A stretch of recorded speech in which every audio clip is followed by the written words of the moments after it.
सुनने, समझने, जानने और मानने की बहुत बड़ी आवश्यकता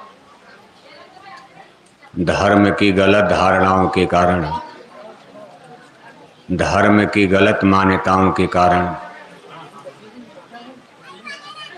आज देश और दुनिया में धर्म के नाम पर भी रगड़े झगड़े होते नजर आ रहे। हम आप इस बात पर बराबर चर्चा बहस भी करते रहते हैं। हर इंसान, मनुष्य, सबकी यही इच्छा रहती है कि हम आप एक ऐसे समाज का निर्माण कर सकें जिसमें सुकून शांति के साथ जीवन बीते, कोई किसी की हत्या न करे, कोई किसी की हिंसा न करे, सबका मान हो, सबका सम्मान हो, इज्जत आबरू मान सम्मान के साथ सब लोग अपनी इस जीवन यात्रा को पूरा कर लें। चूँकि ये जीवन बहुत थोड़ा है, 70, 80, 90 बरस के लिए ही आप इस संसार जगत में रहोगे। यहाँ कुछ ऐसे काम हमको आपको करके चलना है कि जब आप उस परमात्मा की दरगाह में वापस खड़े हो जाओ, ईश्वर भगवान आपसे प्रसन्न हो जाए। ऐसा काम करके नहीं चलना कि आपको देखते ही भगवान नाराज हो जाएं और हमको आपको कड़ी से कड़ी सजा, कड़ा से कड़ा उनकी तरफ से दंड दिया जा सके। अब उन ईश्वर के दंड यानी विधान में उनकी सजा के बारे में आप बराबर सुनते रहते हो कि भाई जीवों को नरक में डाल दिया जाता, ये भी भगवान की तरफ से सजा माना जाता।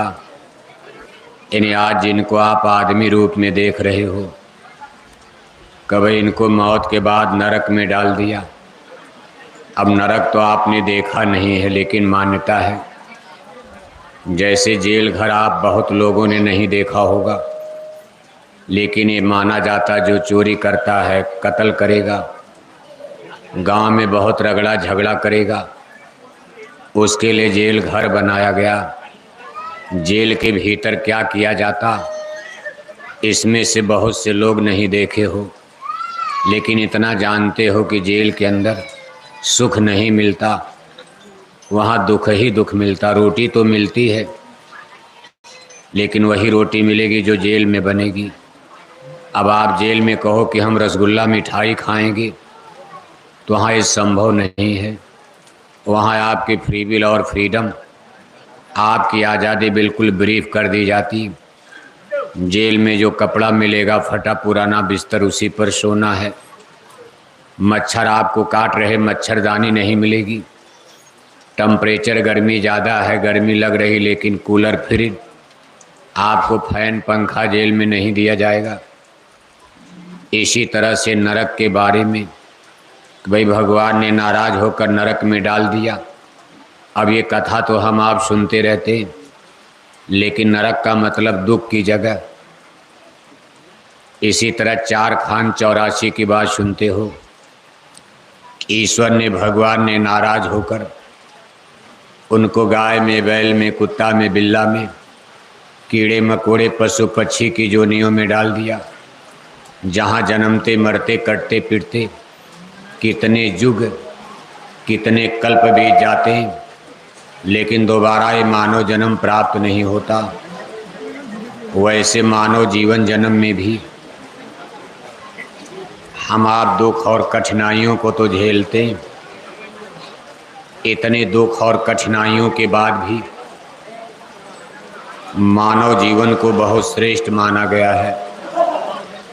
इसके लिए सभी धर्म ग्रंथ, जितने भी ऋषि मुनि, पीर, पैगंबर, औलिया, संत, महात्मा, फकीर, सभी लोग अपने स्पिरिचुअल लिटरेचर्स, आध्यात्मिक ग्रंथ और पोथियों में इस मनुष्य शरीर के बारे में लिख करके चले गए। जो मौजूद हैं वो भी इसकी महिमा का बयान करते हैं कि भाई सारे दुख तकलीफ के बावजूद भी ये मानव जीवन हमको आपको बड़े भाग्य से सौभाग्य से प्राप्त हुआ है, क्योंकि इस मनुष्य शरीर में रहते हुए आप उस ऊंचाई पर पहुंच सकते हो।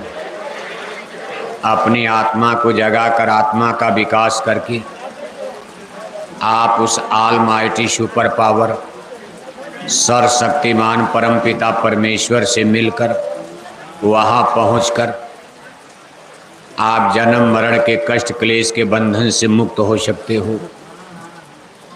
मानव जीवन को इसलिए नहीं कहा कि यहाँ बड़ा सुख मिलेगा, बेटा बेटी बनाओगे, कार मोटर हवाई जहाज बना लोगे, हिंदी अंग्रेजी ज्योग्राफी हिस्ट्री पढ़कर आप इंजीनियर डॉक्टर मास्टर प्रोफेसर बन जाओगे, बढ़िया बढ़िया खाना खाओगे, बढ़िया बढ़िया कपड़े पहनोगे। इसके लिए मनुष्य शरीर की महिमा नहीं बयान की गई, बल्कि महापुरुष कहते भाई कष्ट तो इसमें भी है।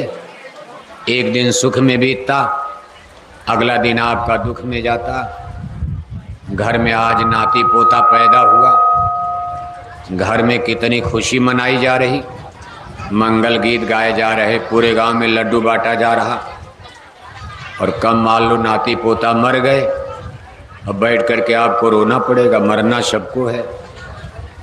आज आपको सुखी, कल कोई बीमारी लग गई, किसी का एक्सीडेंट हो गया, घर में बहू मर गई या बेटा मर गया, बहू विधवा हो गई।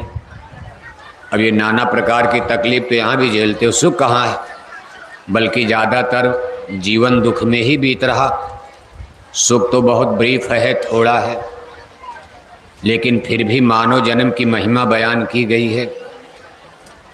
देखो सिख गुरु शाहिबान पांचवी पातशाही गुरु अर्जुन देव जी महाराज फरमा रहे हैं कि भाई कई जन्म है कीट पतंगा, कई जन्म गजमीन कुरंगा, कई जन्म है बरबृक होइया, कई जन्म पक्षी श्रब जोइया, मिल जगदीश मिलन कै बरिया, चिरंकाल यह दे सजरिया। कहा मानव जीवन में भगवान से मिलने का चांस है। अब जिसके द्वारा भगवान से मिल सके उसका दुनिया में कोई शानी मुकाबला है? यानी मनुष्य शरीर एक ऐसी नियामत है, प्रभु ने आपको एक गिफ्ट वरदान में दे दिया, मानव जन्म। इसमें रहते हैं आप परमात्मा से मिल सकते हो। ये गुरु अर्जुन देव जी महाराज फरमा रहे हैं। अब जिस शरीर के द्वारा भगवान से मिल सकते हैं, अब इससे बड़ी चीज दुनिया में क्या हो सकती है? हवाई जहाज से नहीं मिल सकते हो। कहा हेलीकॉप्टर पर बैठ कर जाओगे, कहीं गिर गया मरी जाओगे। कहा किसी भी तरह से अंग्रेजी पढ़ो तब भी नहीं मिलोगे। आप सीहोर जिले के सबसे बड़े इंजीनियर डॉक्टर बन गए, भगवान नहीं मिलेगा। लेकिन मानव जन्म मिल गया, भगवान मिल जाएगा। देवी देवता की शरीर मिल जाए तब भी भगवान नहीं मिलेगा। मान लो स्वर्ग वैकुंठ चले गए, देवी देवता की बढ़िया शरीर मिल गई, आराम सुख तो ज़्यादा मिलेगा। लेकिन कहा भगवान को पाना है तो मानव जन्म फिर लेना पड़ेगा। नर समान नहीं कौनो देही, जीव चराचर या चजेही। देखो हमारे आप यहाँ राधा स्वामी मिशन से बहुत लोग बैठे हो। हमारे इन गुरु साहिबानों की वाणी में आता है कि कई जन्म है कीट पतंगा,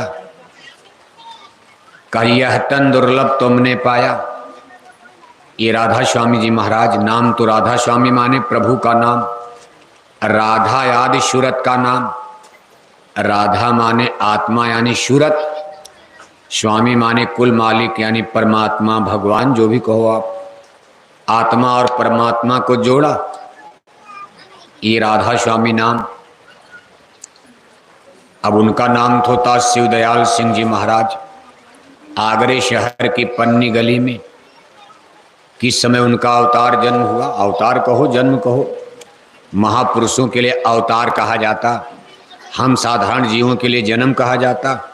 जन्म लेकर हम लोग माया में भटक जाएंगे, लेकिन जब अवतार आएंगे तो कभी माया उनको भटका नहीं सकती। इसीलिए राम को, कृष्ण को, संतों को अवतार कहा जाता। उन पर कभी मन माया का कोई पर्दा नहीं चढ़ सकता। तो देखो शिवदयाल सिंह जी महाराज उनका नाम था। खत्री बनिया परिवार में जिस समय हमारे देश में ब्रिटानिया हुकूमत, अंग्रेज़ों का राज चल रहा था। यानी आप पीछे चलोगे थोड़ा, अंग्रेज़ों का राज था। जिसमें महारानी लक्ष्मीबाई की क्रांति, ये फर्स्ट बैटल ऑफ फ्रीडम, आज़ादी की पहली लड़ाई क्रांति भारत में हो रही थी 1857 में। यानी जिस समय महारानी लक्ष्मीबाई झांसी में लड़ रही थी, उस समय आगरे शहर की पन्नी गली में राधा स्वामी मिशन धीरे धीरे डेवलप कर रहा था। ये सैकड़ों बरस पुराना मिशन है। इसको कई गुरुओं ने अपनी मेहनत से विकसित किया है। आगे चल कर के देखो, आगरा में फिर बाबा जयमल सिंह ब्यास नदी के किनारे, जालंधर और अमृतसर के बीच में ब्यास दरिया बहती। अपने गुरु महाराज के आदेश में बाबा जयमल सिंह, जो एक जाट सिख परिवार से आते थे, एक छोटी सी झोपड़ी बनाकर आश्रम बना लिया। गांव वाले भेड़ बकरी गाय भैंस चराने आते थे, उनको बैठा बैठा के 2-4 लोगों को सुनाते गए। धीरे धीरे कुछ लोग इस चीज़ को समझे। बाद में बाबू सावन सिंह जी महाराज, जो उनके परम शिष्य और भक्त हुए हैं, उन्होंने डेरा ब्यास की गुरु गद्दी पर स्थान ग्रहण किया। इन्हीं के ज़माने में Canada, America, Britain, Italy, France, Europe और अमेरिका महाद्वीप में ये संत मत का साइंस ऑफ सोल, आत्मा परमात्मा का सूरज शब्द का गूढ़ भेद, देखो उन मुल्कों में पहुंच गया जो लोग इसके बारे में कुछ नहीं जानते थे। अमेरिका, यूरोप, ये ऐसी धरती मानी जाती है जिसको संतों ने भोग भूमि कह दिया। भोग भूमि, भोग भोगना, खाओ पियो मौज उड़ाओ। इसीलिए कभी वहाँ भगवान अवतार नहीं लेते, न कभी लेंगे। धरती तो सब भगवान की बनाई हुई, लेकिन परमात्मा ने भारत की धरती को चुन लिया। भाई जब भी यहाँ अवतार होंगे यहीं होंगे। जैसे मोहम्मद साहब ने भी जन्म लिया मक्का मदीना गांव में, लेकिन उनको मुसलमान भगवान नहीं कहते। वो कहते भाई मैसेंजर ऑफ गॉड, ये पैगंबर थे, भगवान का संदेश वाहक दूत।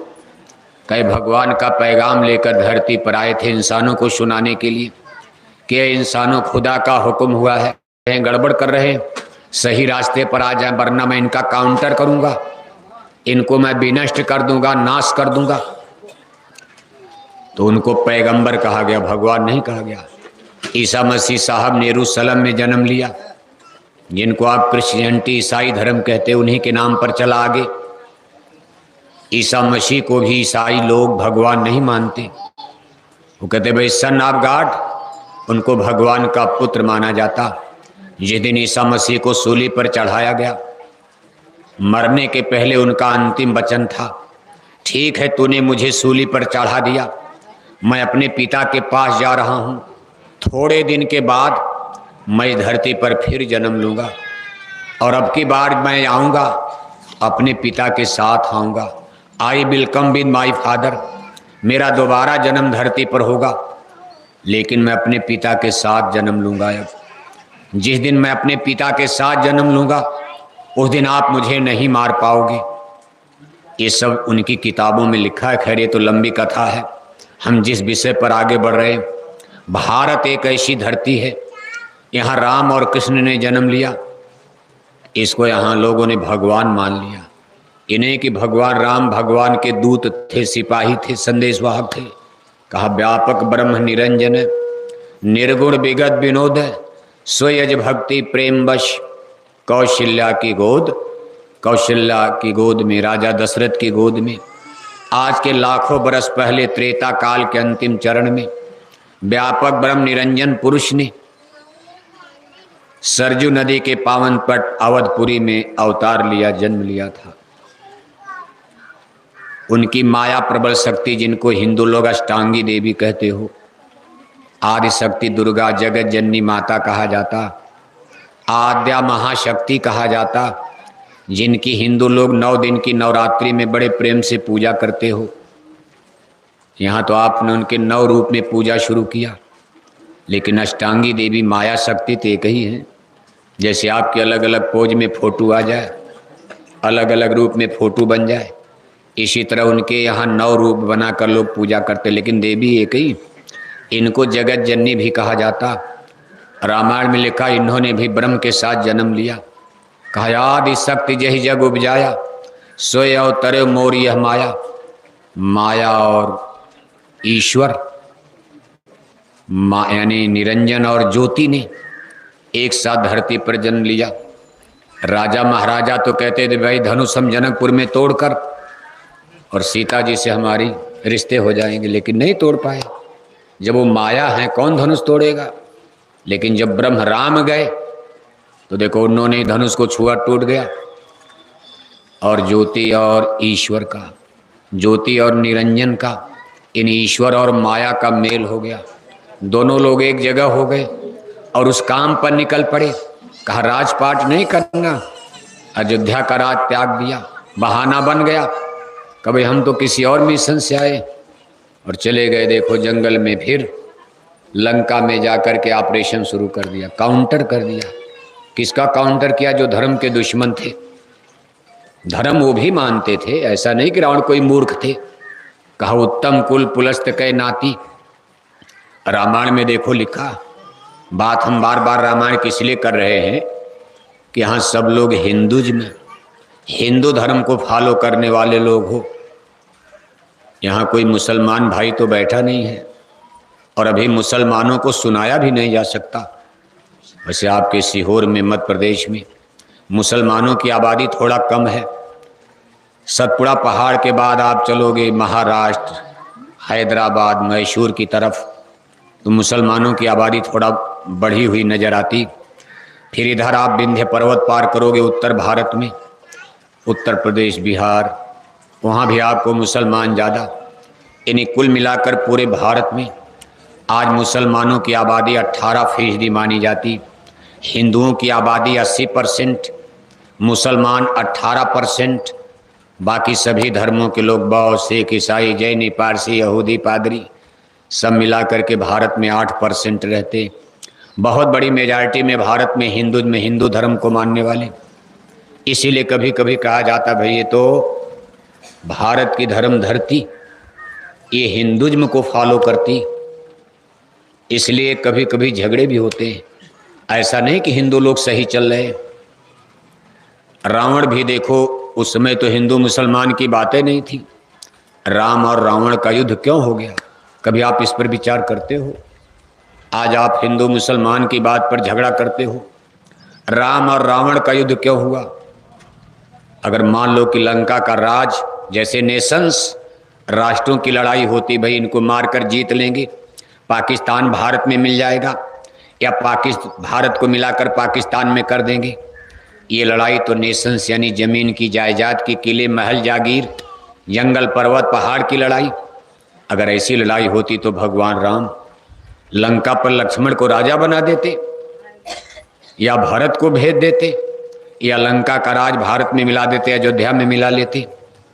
इसलिए ये लड़ाई जमीन जायदाद की भी नहीं थी, क्योंकि रावण को मारकर विभीषण को राजा बना दिया। 1 इंची जमीन, 1 रुपए पैसा लंका के खजाने का अयोध्या नहीं ले आए। फिर भी, और दोनों लोग राम रावण एक ही धर्म को सपोर्ट करते थे। ये नहीं कि रावण का धर्म अलग था या राम का धर्म अलग था। और ये वो जमाना था, अभी रामायण नहीं लिखी गई थी, अभी श्रीमद् भागवत गीता नहीं लिखी गई थी, क्योंकि लाखों बरस के बाद योगेश्वर श्री कृष्ण जी ने मथुरा में महाराज कंस की जेल में, सगे मामा कंस की जेल में, भगवान राम के अवतार के लाखों बरस बाद उन्होंने मथुरा में जन्म लिया, यदुकुल में, यदुवंश में। जब यदुवंश कृष्ण अवतारा, हुई हैं हरन धरन यज्ञभारा।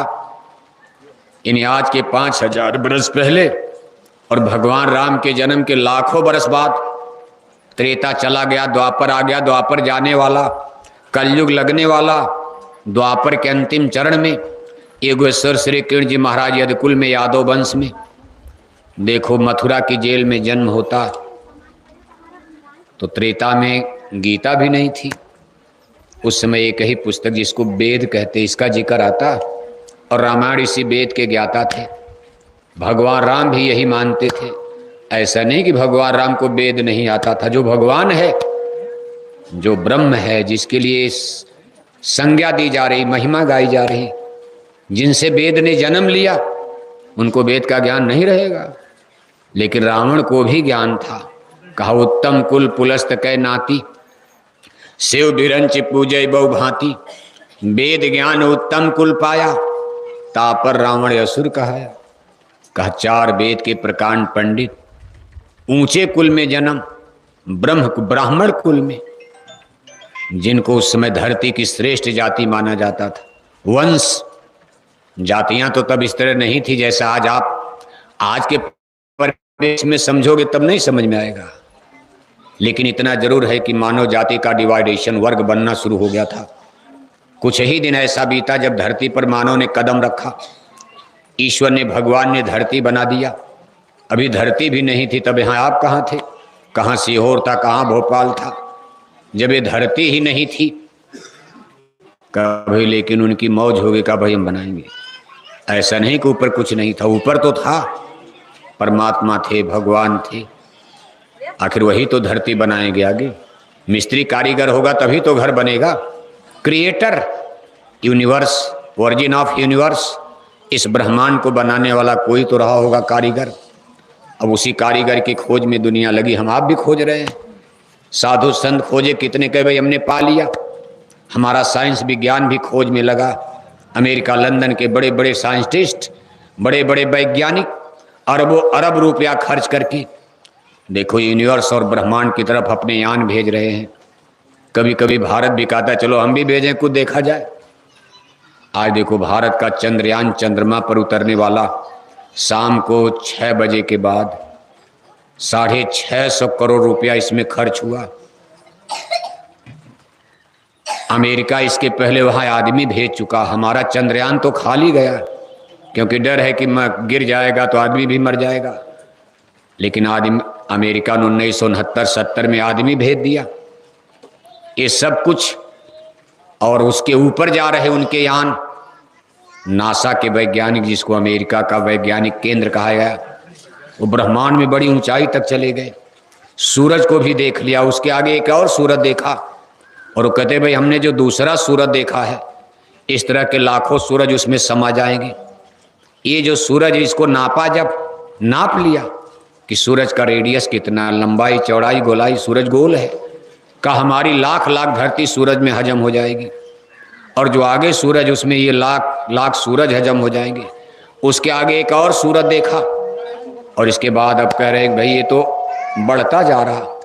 जैसे जैसे हम आगे बढ़े, गैलेक्सीज, बड़ी बड़ी आकाश गंगाएं, यानी हमने ये नो सोचा ऐसे होगा।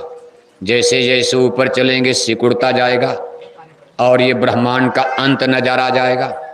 लेकिन अब वैज्ञानिक ये कह रहे हैं भाई ये तो फैलता जा रहा। जैसे जैसे हम ऊपर जा रहे हैं ये ऐसे होता जा रहा। कौन खोज पाएगा?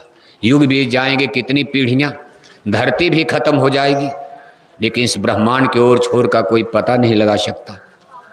इस शरीर के रहते आप क्या भेजोगे वहां? लोहा, लक्कड़, तांबा, पीतल, स्टील, इसी से आप जहाज बनाते हो, यान बनाते हो। और वहाँ ऐसी ऐसी जगह हैं जहाँ lakh lakh degree Celsius temperature, आग के अंगारे, लाखों लाख डिग्री टेम्परेचर है। वहाँ पहुँचते ही आपके जहाज धुआं बन जाएंगे। वहाँ जाते ही पानी की तलब पिघल कर भाप बन जाएंगे। उधर जाना कितना खतरनाक है, कोई नहीं जा सकता। लेकिन फिर भी विज्ञान है, खोजा जाए, प्रयास है। लेकिन देखो दूसरा रास्ता है जिसको साइंस ऑफ सोल कहते हैं। तो भौतिकवाद की बात हो गई। आज दुनिया इंटेलेक्चुअल, वैज्ञानिक, भौतिक युग में जी रही। हम सब लोग अपने बेटे बेटियों को साइंस विज्ञान ही पढ़ाना चाहते हैं कि भाई रामायण गीता पढ़कर क्या करोगे, काम चलाओ, थोड़ा मोड़ा पूजा पाठ कर लो, इतने कर लो बहुत है कि मंदिर में टन टन घंटा बजाए जाओ और 1-1 किलो मछली खाए जाओ। क्या पूजा? मंदिर में टन टन घंटा बजाए जाओ, हरे रामा हरे कृष्णा कीर्तन गाए जा रहे, अखंड रामायण पढ़े जा रहे, और 1-1 किलो अंडा खाए जा रहे, 10-10 बोतल शराब उड़ाए जा रहे। अरे कहा धर्म इतने बहुत है, स्वर्ग तो हम वैसे भेज देंगे, जब मरोगे हम चिट्ठी लिखकर पूरे गांव में बांट देंगे कि मेरे पूजनी दादाजी का क्या हो गया, क्या हो गया, स्वर्गवास हो गया।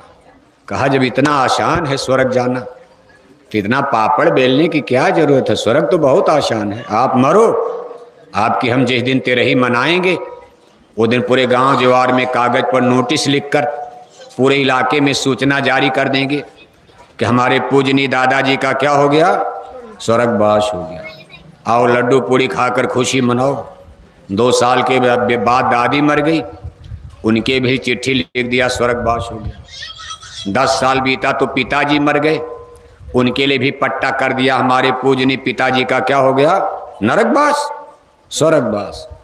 2 साल के बाद माताजी मर गई, उनके लिए भी नोटिस जारी हो गई, मेरी पूजनीय माताजी का क्या हो गया, स्वर्गवास।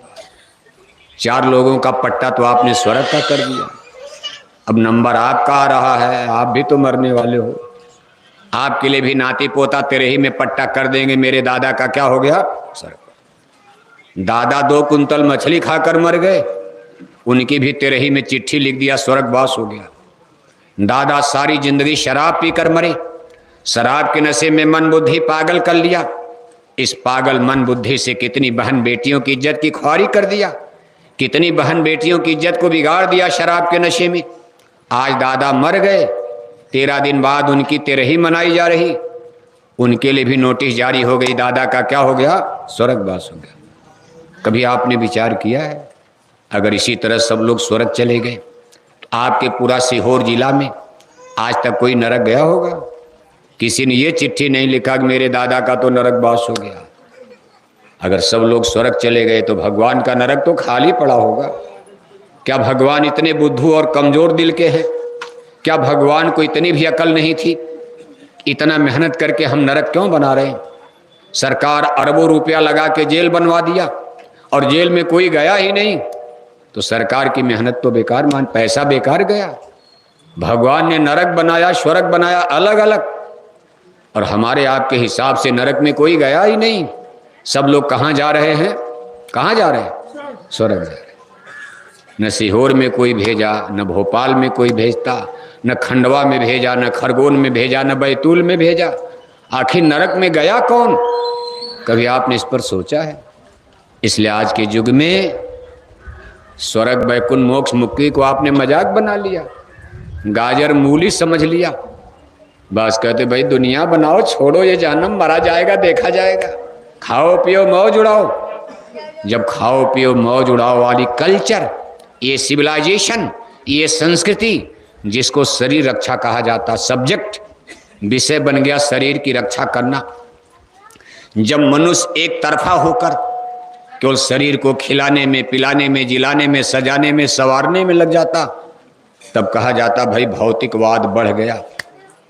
इनको आत्मा के बारे में कोई ज्ञान ही नहीं कि भाई मानव जन्म मिला था, हमको 2 काम करना, एक शरीर की भी रक्षा करना, साथ ही साथ आत्मरक्षा करना है। जीवात्मा के कल्याण के लिए भी हमको मानव जन्म में रहते हुए कुछ कर्म करना, कुछ मेहनत करनी, सेक्रीफाइस करना, स्पिरिचुअल एक्सपेरिमेंट, आध्यात्मिक साधना, उपासना, कसरत, अभ्यास करनी।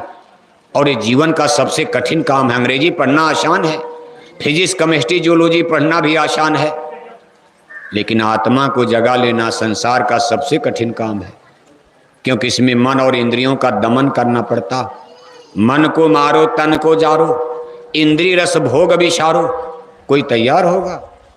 जिह्वा निभ्या को कंट्रोल करना पड़ता, तब हमारी स्पिरिचुअल रेज, हमारी आत्म शक्ति इस शरीर से बरामद होती है, और दोनों आंखों के बीच में इसका कंसंट्रेशन होता। इसमें 2 चीजें प्रमुख, ब्रह्मचर्य और उपवास, यानी खाने में परहेज और संसार के भोग भोगने में परहेज करोगे तब ये शरीर आपका दलदल की तरह, जैसे कोई सख्त मिट्टी है, सख्त मिट्टी में कोई पौधा गड़ा है, कठोर मिट्टी में आपने उसको खींचा, वो टूट जाएगा, जड़ें टूट जाएंगी, निकलेगा नहीं, टूट जाएगा। लेकिन आपने थोड़ा पानी डाल दिया, मिट्टी दलदल हो गई, मिट्टी वहाँ नम हो गई, कमज़ोर हो गई।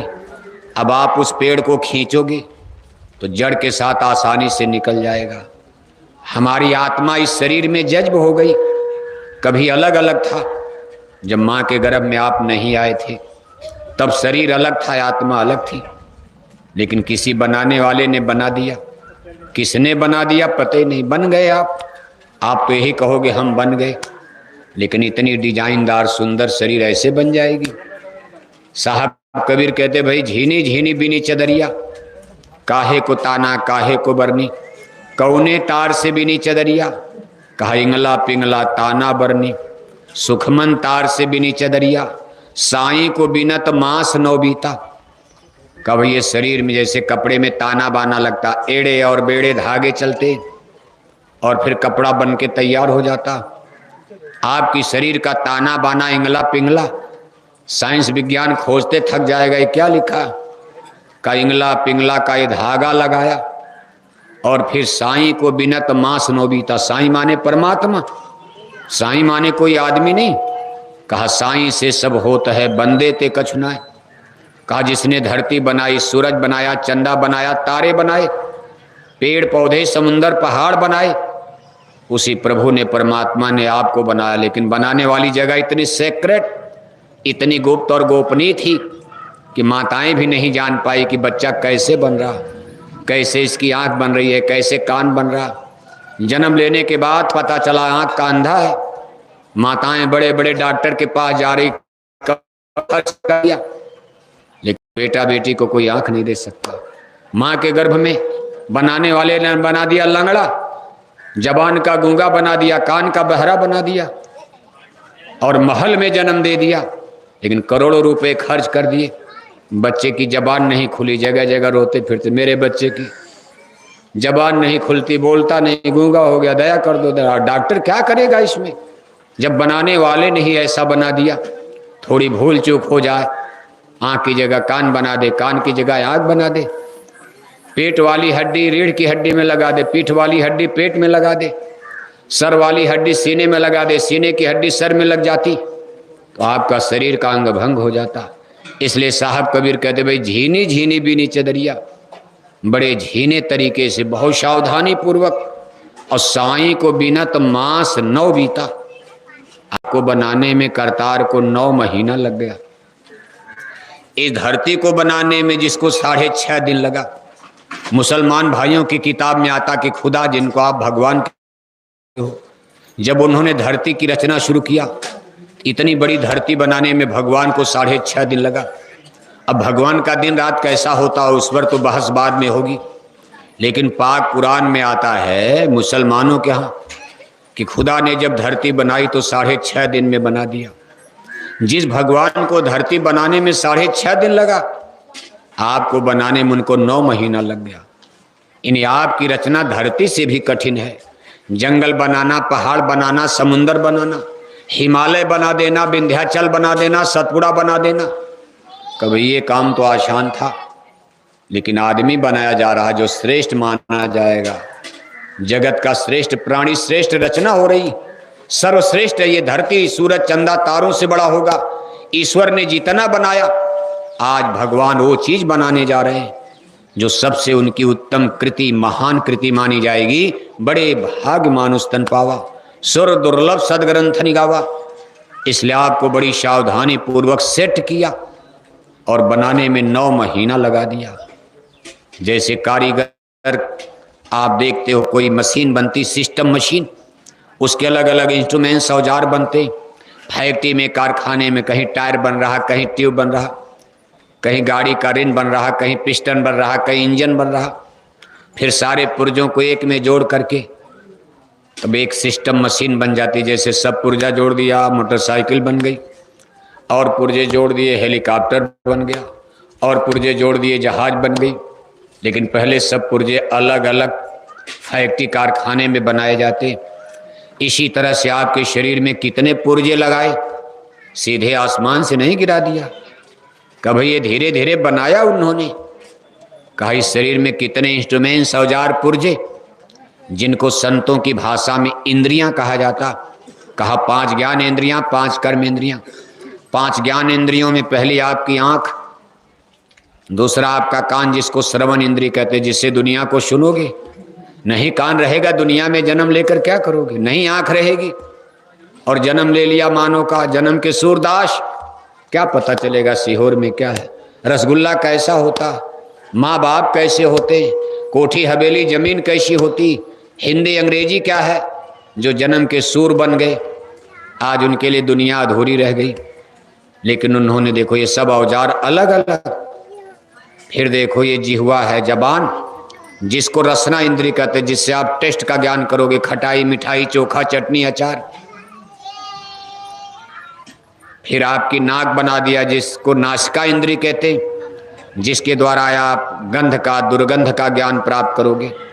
पांचवा आपकी चमड़ी बना दिया, जिसको स्पर्श इंद्री त्वचा कहते, जिससे आप टेम्परेचर का ज्ञान करोगे। टेम्परेचर क्या होता है, ठंडी गर्मी। ये 5 ज्ञान इंद्रियां और 5 कर्म इंद्रियों में आपका हाथ बनाया, पैर बनाया। तीसरा आपका मुंह, जिसके द्वारा भोजन करोगे, वाणी का उच्चारण करोगे। चौथे नंबर पर आपका गुदा द्वार, टट्टी का रास्ता। पांचवा मूल इंद्रिय दरवाजा, पेशाब का रास्ता। इस शरीर में 5 ज्ञान इंद्रियां, 5 कर्म इंद्रियां। सब बनाने के बाद उन्होंने सैकड़ों किस्म की छोटी बड़ी हड्डी बनाई। नाक वाली हड्डी, सबकी लंबाई चौड़ाई देखो अलग अलग है। नाक वाली हड्डी, सर वाली हड्डी, रीढ़ की हड्डी, चेस्ट और सीने की हड्डी, हाथ की हड्डी, पैर की हड्डी, अंगुली, हाथों की अंगुली की हड्डी अलग, पैर की अंगुली की हड्डी अलग। सैकड़ों किस्म की छोटी बड़ी हड्डी बनाकर, और सब कहाँ बन रहा, माँ के माताओं को पता ही नहीं। कोई दुख नहीं, कोई तकलीफ नहीं, हड्डी बन रही, कोई पीड़ा नहीं। ये भी नहीं कि उनके पेट में हड्डी जो है खरोच दिया, उनको पेन और तकलीफ दर्द होने लगा, ऐसा कुछ नहीं। सब बड़ी बारीकी से बनाकर और फिर सबको एक में जोड़ दिया। सबको जब एक में जोड़ा, इसके बाद ऊपर से एक चमड़ी से कस दिया। अगर चमड़ी से न कसते तो ये सब हड्डी अलग अलग। अभी आपकी चमड़ी छील दिया जाए, जैसे मरे जानवर होते हैं, ले जाते हैं लोग, गाय मर गई, बैल मर गया, उसकी चमड़ी को ले जाकर बाजार में बेचना, और ले जाकर के लोग गाय भैंस की चमड़ी को जब छील देते, उधर से आप गुजरते हो, कुत्ते बिल्ली खा रहे, हड्डी अलग अलग हो गई।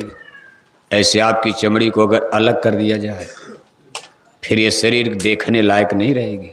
लोग देख करके घृणा करेंगे। बस ऊपर से चमड़ी से कस दिया, और फिर 9 महीना जब बीता, यानी 5 महीना 10 दिन बीता, आत्मा भी उतर गई।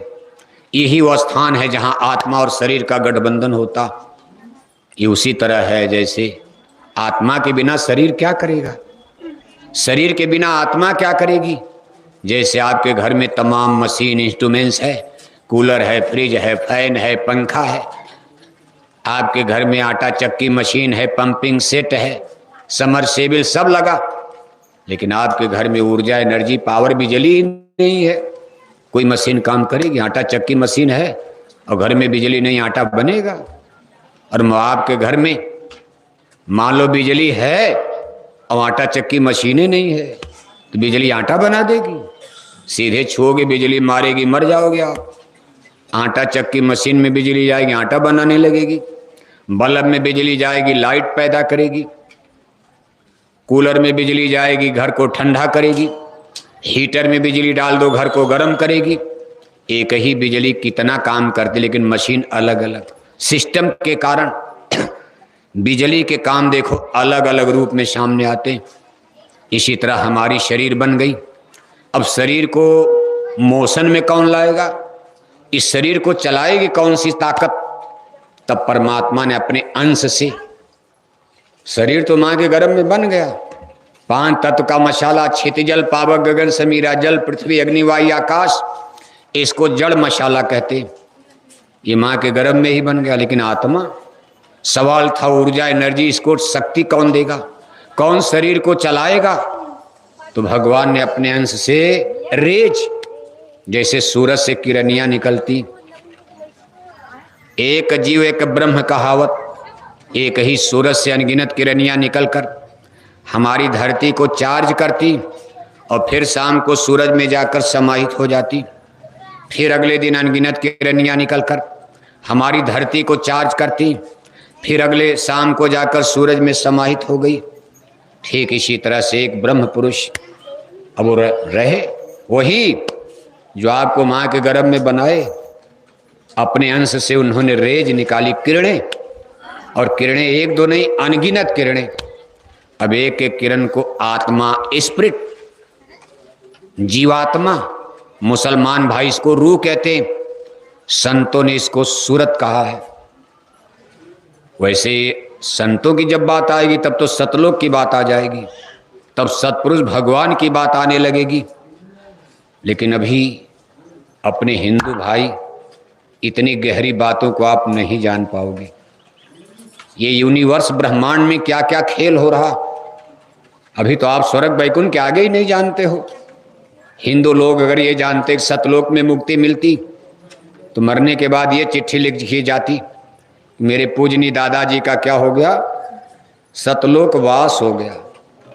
लेकिन हिंदू लोग सतलोक जानते नहीं, सतलोक भी क्या चीज है, मुसलमान भी नहीं जानते। ये भेद संतों ने, अब ये संत मत बिल्कुल अलग ठहरता, इसीलिए कभी कभी इसमें सस्पेंस पैदा होता। इसीलिए हिंदू लोग कहते भाई कबीर का, नानक का, राधा स्वामी का कहा ये मिशन, और जय गुरुदेव मिशन, ये मिशन संतों का मिशन, हमारे रामकृष्ण के मेल मिशन से मेल नहीं खाता। अब इसी में अलग अलग तमाम सस्पेंशन से भ्रम पैदा होते। लेकिन मेल बैठाओगे बैठ जाएगा, सत्संग सुनोगे, केवल मंदिर में घंटी घंटा बजाते रहोगे, मछली अंडा खाते रहोगे, संतों की आध्यात्मिक पाठशाला स्कूल में जाओगे नहीं, कि साइंस ऑफ सोल क्या समझोगे आप। किताबें ज्ञान नहीं देती, सीधे किताबें बिना मास्टर के ज्ञान नहीं देती, स्कूल की दीवारें बिना मास्टर के पढ़ा नहीं सकती। ज्ञान तो गुरु से मिलता है, जब तक गुरु रहेंगे ज्ञान सही रहेगा। गुरु चले गए, अंदाजा अनुमान लगा करके तो लोग अलग अलग किताब लिख देते हैं, अलग अलग धाराएं बन जाती, अलग अलग ज्ञान बंटने लगते हैं। जब ये पृष्ठ गुरु का ज्ञान, जब पृष्ठ पुजारी, पुरोहित, पंडित, कर्म कांड के हाथ लग जाएगा तो धर्म खंडित होने लगता। यही आज देश दुनिया के हाल। और आज आप आश्चर्य करोगे, दुनिया में 4200 धर्म बताए जा रहे। 2-4 धर्म तो हम लोग भारत में भी आप जानते हो, हिंदू, मुस्लिम, सिख, ईसाई, ये चारों हैं भाई भाई। लेकिन दुनिया इतनी बड़ी है, आज धर्म के नाम पर रिलीजियस सिस्टम संसार 4200 खंड में बढ़ चुका है। इसमें कुछ धर्म बहुत बड़े हैं, कुछ धर्म बहुत छोटे। कितने धर्म तो आपके सीहोर की तरह एक छोटे इलाके में, जंगल में, पहाड़ में, आदिवासी बेल्ट में, 2 पहाड़ों के बीच में 100-200 किलोमीटर के अंदर, कभी हमारी देवी हैं, हमारी देवता हैं, पहाड़ पर बना दिया। कभी हमारे कुल देवी कुल देवता, और कहा हमारी देवी सुअर का बलिदान लेती। आप उनको क्या समझाओ, उनका भी धर्म है, वो मान रहे हैं।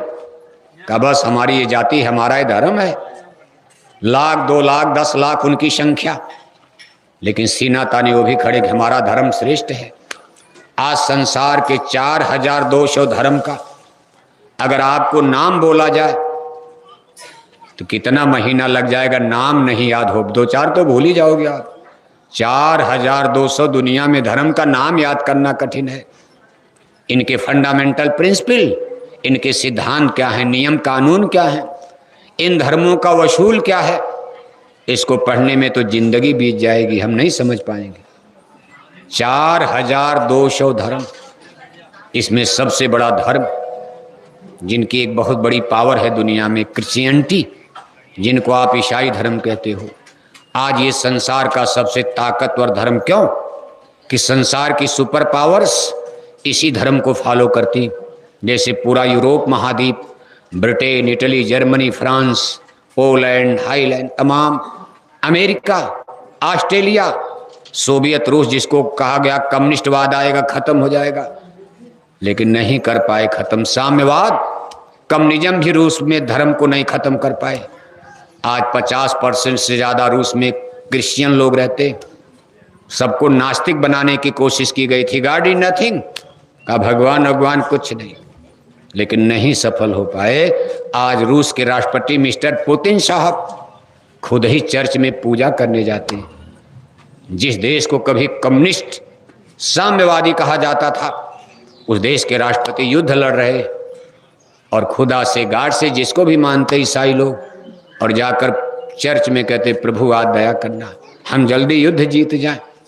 उनको भगवान की याद आ रही, सहारा ले रहे। ये संसार का सबसे बड़ा धर्म, 53 देश आज दुनिया में ईसाई धर्म को सपोर्ट करते।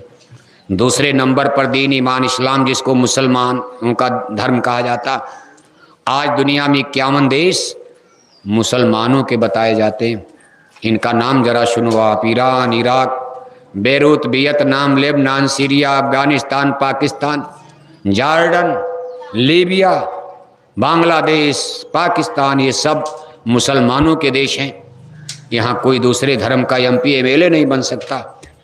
प्रधानमंत्री मुख्यमंत्री की बात छोड़ो, इन दुनिया के देशों में जहाँ मुसलमानों का राज चल रहा, कोई MP MLA बनना चाहे दूसरे धर्म को मानने वाला नहीं बन सकता। तीसरे नंबर दुनिया का देखो, 2 देश हिंदू धर्म का संसार में मेजॉरिटी में 2 देश माना जाता है। एक हिंदू भारत, दूसरा आपका पड़ोसी देश नेपाल में बसा नेपाल है, हिमालय में बसा हुआ नेपाल, पहाड़ी देश। नेपाल की कुल आबादी 3.5 करोड़, हमारे उत्तर प्रदेश की आबादी 24 करोड़ से ऊपर। नेपाल देश की कुल आबादी 3.5 करोड़। यानी आबादी के हिसाब से उत्तर प्रदेश में 8 नेपाल बस जाएगा। ये 2 देश दुनिया में हिंदू का यहाँ मेजॉरिटी है। वैसे हिंदू देश नहीं है, भारत को डेमोक्रेट यानी प्रजातांत्रिक देश माना जाता। इसमें हिंदू मुसलमान किसी क्या आप कहोगे नहीं यहाँ हिंदू ज़्यादा हैं तो हिंदू धर्म, ठीक है प्रधानमंत्री अपना बना दो, सही भी है। जहाँ 80% हिंदू रहते हो, अगर आप एक तरफ हो जाओ तो कभी भारत में मुसलमान प्रधानमंत्री बन पाएंगे?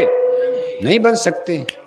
लेकिन यहाँ प्रजातांत्रिक का मतलब यहाँ मुसलमान भी प्रधानमंत्री बन सकते। यहाँ कोई कानून कायदा ऐसा नहीं, कोई भी बन सकता। इसको प्रजातांत्रिक देश मान लिया गया कॉन्स्टिट्यूशन कानून में, और इसी पर ये भारतवर्ष और होना भी चाहिए। सत्य तो ये है कि जाति और धर्म के ऊपर मानव होता। ईश्वर ने जिस दिन बनाया मनुष्य ही बनाया था। इसी बात को हम आपको आगे ले चल रहे। देखो आज 4200 धर्म में दुनिया बट गई। हिंदू धर्म में जातियों का आंकड़ा 6500 जातियां। हिंदू धर्म में 6500 आज जातियां बन चुकी। अभी जंगल पहाड़ में जातियां खोजी जा रही। अपने भारत देश में हिंदुओं में 6500 जाति। कुछ जातियों का नाम आप जानते हो? ब्राह्मण हैं, क्षत्रिय हैं, यादव हैं, हरिजन, कुर्मी, पटेल, जाट, गुजर, कुशवाहा हैं, भंगी हैं, ये हैं, चूड़ा हैं, ये लोहार हैं, कुहार हैं, ये हैं। लेकिन अलग अलग प्रांत में जाओगे अलग अलग जातियां, समझ में नहीं आएगा भाई ये कौन लोग हैं। कुल मिलाकर रोजी रोजगार तो सब होता। दाढ़ी बनाने वाले कर्नाटक में उनको अलग कहा जाता। लकड़ी का काम कर्नाटक में भी होता, फर्नीचर का काम उनकी अलग जाति। मध्य प्रदेश में भी लकड़ी बनाने वाले, फर्नीचर का काम करने वाले। उत्तर प्रदेश में जाओगे इनको कारपेंटर, बढ़ई, लोहे का काम करने वाले लोहार, सोने का काम करने वाले सोनार। इस तरह से आज हिंदुस्तान में 6500 हिंदू धर्म में, अभी मुसलमानों की बात छोड़ो आप, हिंदू धर्म में 6500 जातियां बन गई। वो जातियां उभर कर सामने आ गए जिनका पॉलिटिकल, जिनकी संख्या थोड़ा जाती थी दमखम, उन्होंने दिल्ली जीत लिया, भोपाल जीत लिया, मुख्यमंत्री बना लिया, प्रधानमंत्री बना लिया। उनके 2 4 10 MP MLA बनने लगे। वो जातियां भारत में उभर गई। बाकी जिनकी संख्या कम थी प्रजातंत्र में, उन जातियों का कोई जल्दी नाम नहीं जानता। लेकिन भारत सरकार के गजट में 6500 जातियों का नाम आ चुका। नेशंस, राष्ट्र के नाम पर दुनिया किस तरह बढ़ गई है। 200 से ज्यादा दुनिया में देश बन गए। कुछ ऐसे देश हैं जिनकी आबादी ही 10 लाख 2 लाख, 10 लाख की आबादी देश बन गया। आज आपके सीहोर जिले की आबादी 20 लाख से ऊपर। दुनिया में ऐसे ऐसे देश जिनकी आबादी सीहोर जिले से भी कम, लेकिन उनको राष्ट्र का दर्जा प्राप्त है। समुद्र में टापू हैं छोटे से, लेकिन उनके प्रधानमंत्री हैं, राष्ट्रपति हैं, वो भी अपने घर के मालिक हैं। गरीब हो चाहे अमीर, सब अपने घर के मालिक हैं। अब गरीब कोई गांव में, वो भी अपने घर का मालिक है। उसको दबाना चाहो, अरे आप बड़े हो अपने घर के, वो भी ताव मारेगा। इस तरह दुनिया में 200 से ज्यादा देश। भाषाएं देखो अलग अलग। आप यहीं सतपुड़ा पहाड़ पार करो, चलो कर्नाटक में सब हिंदू धर्म को मानने वाले, लेकिन ऐसी भाषा कन्नड़ बोलते हैं जैसे लोटा में आप कंकड़ रख दो, ऐसे जोर से लाओ कड़ कड़ कड़ कड़ कड़ कड़ कड़ कड़। कर्नाटक के लोगों की भाषा जैसे लगता कंकड़ हिला कड़ कड़ कड़ कड़ बोलते हैं। आप यहीं पड़ोस में रहते हो, नहीं समझ पाओगे। बंगाल जाओ तेलुगु, आप आंध्रा जाओ तेलुगु बोलते, मलयालम बोलते केरला में, तमिलनाडु जाओ तमिल बोलते हैं। भाषाओं ने भी मानव को अलग कर दिया। भाषा के नाम पर यूरोप में 32 देश बन गया। पहले यूरोप, तमाम देश यूरोप में आप देखते हो, धर्म तो उनका एक ही ईसाई धर्म, लेकिन भाषा के नाम पर 32 टुकड़े।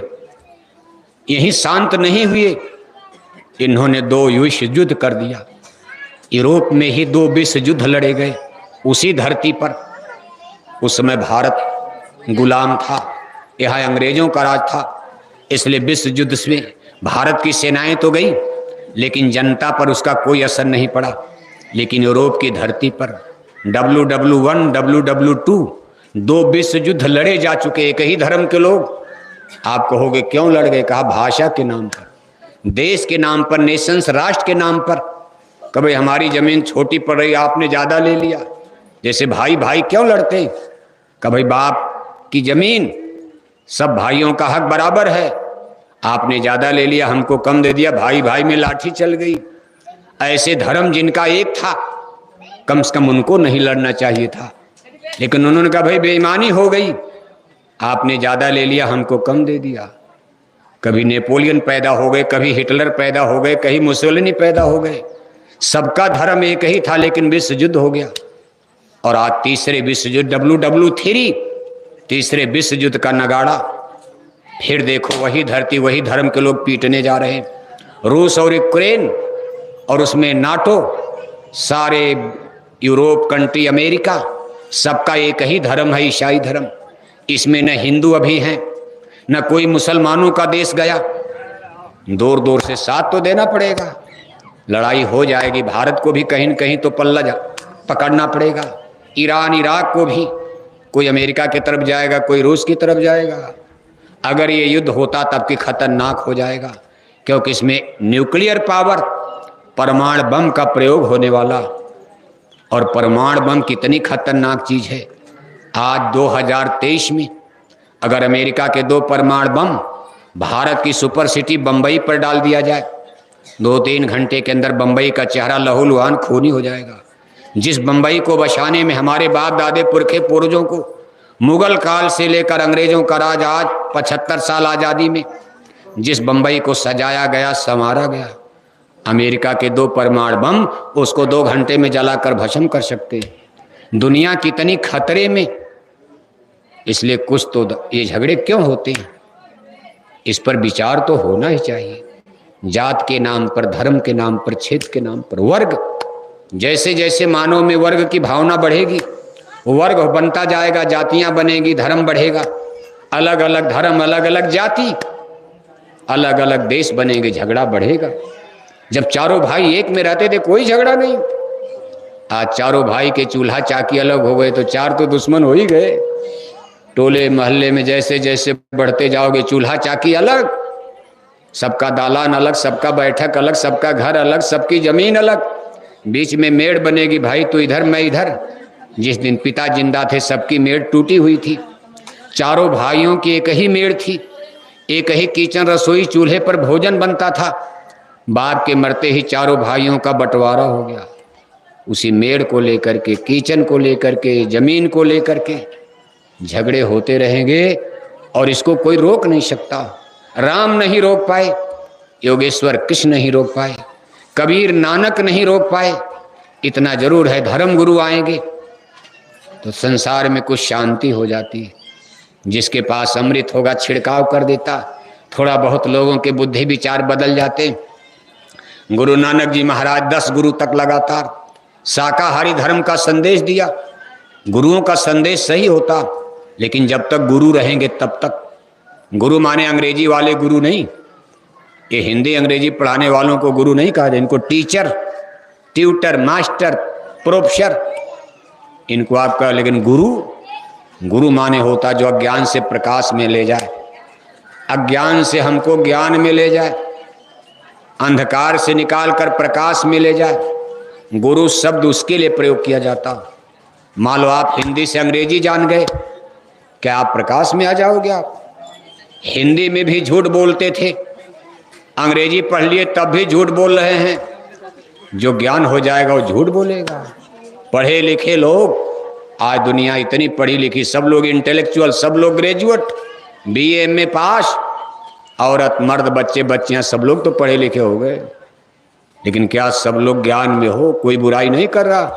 पढ़े लिखे लोग ऐसी ऐसी गलती करते जिसको सुन करके शर्म के मारे सर झुक जाता। पढ़े लिखे इंजीनियर, डॉक्टर, बड़े बड़े प्रोफेसर, मास्टर, इतनी बड़ी बड़ी उनसे गलती भूल हो रही आज के समाज में कि जिसको सुन करके आपका चेहरा शर्म से झुक जाता। ये तो वही बात हो गई, बीए में पास और लिए दिए। पढ़ा लिखा समाज भी गलती करे, इसे मालूम होता है ये भौतिक विद्या ये कभी हमको अज्ञान से ज्ञान में नहीं ले जा सकती। जिस दिन सच्चा ज्ञान मिल जाएगा झगड़ा खत्म हो जाएगा। और ये सच्चा ज्ञान जो पैदा करा दे उसी को गुरु कहते। इसी क्रम में धरती पर गुरु जन्म लेते रहते, उनको गुरु स्वयं परमात्मा ही जन्म लेते। रामायण में तो यहाँ तक लिख दिया कि बंदो गुरुपद कंज कृपा सिंधु नर रूप हरि।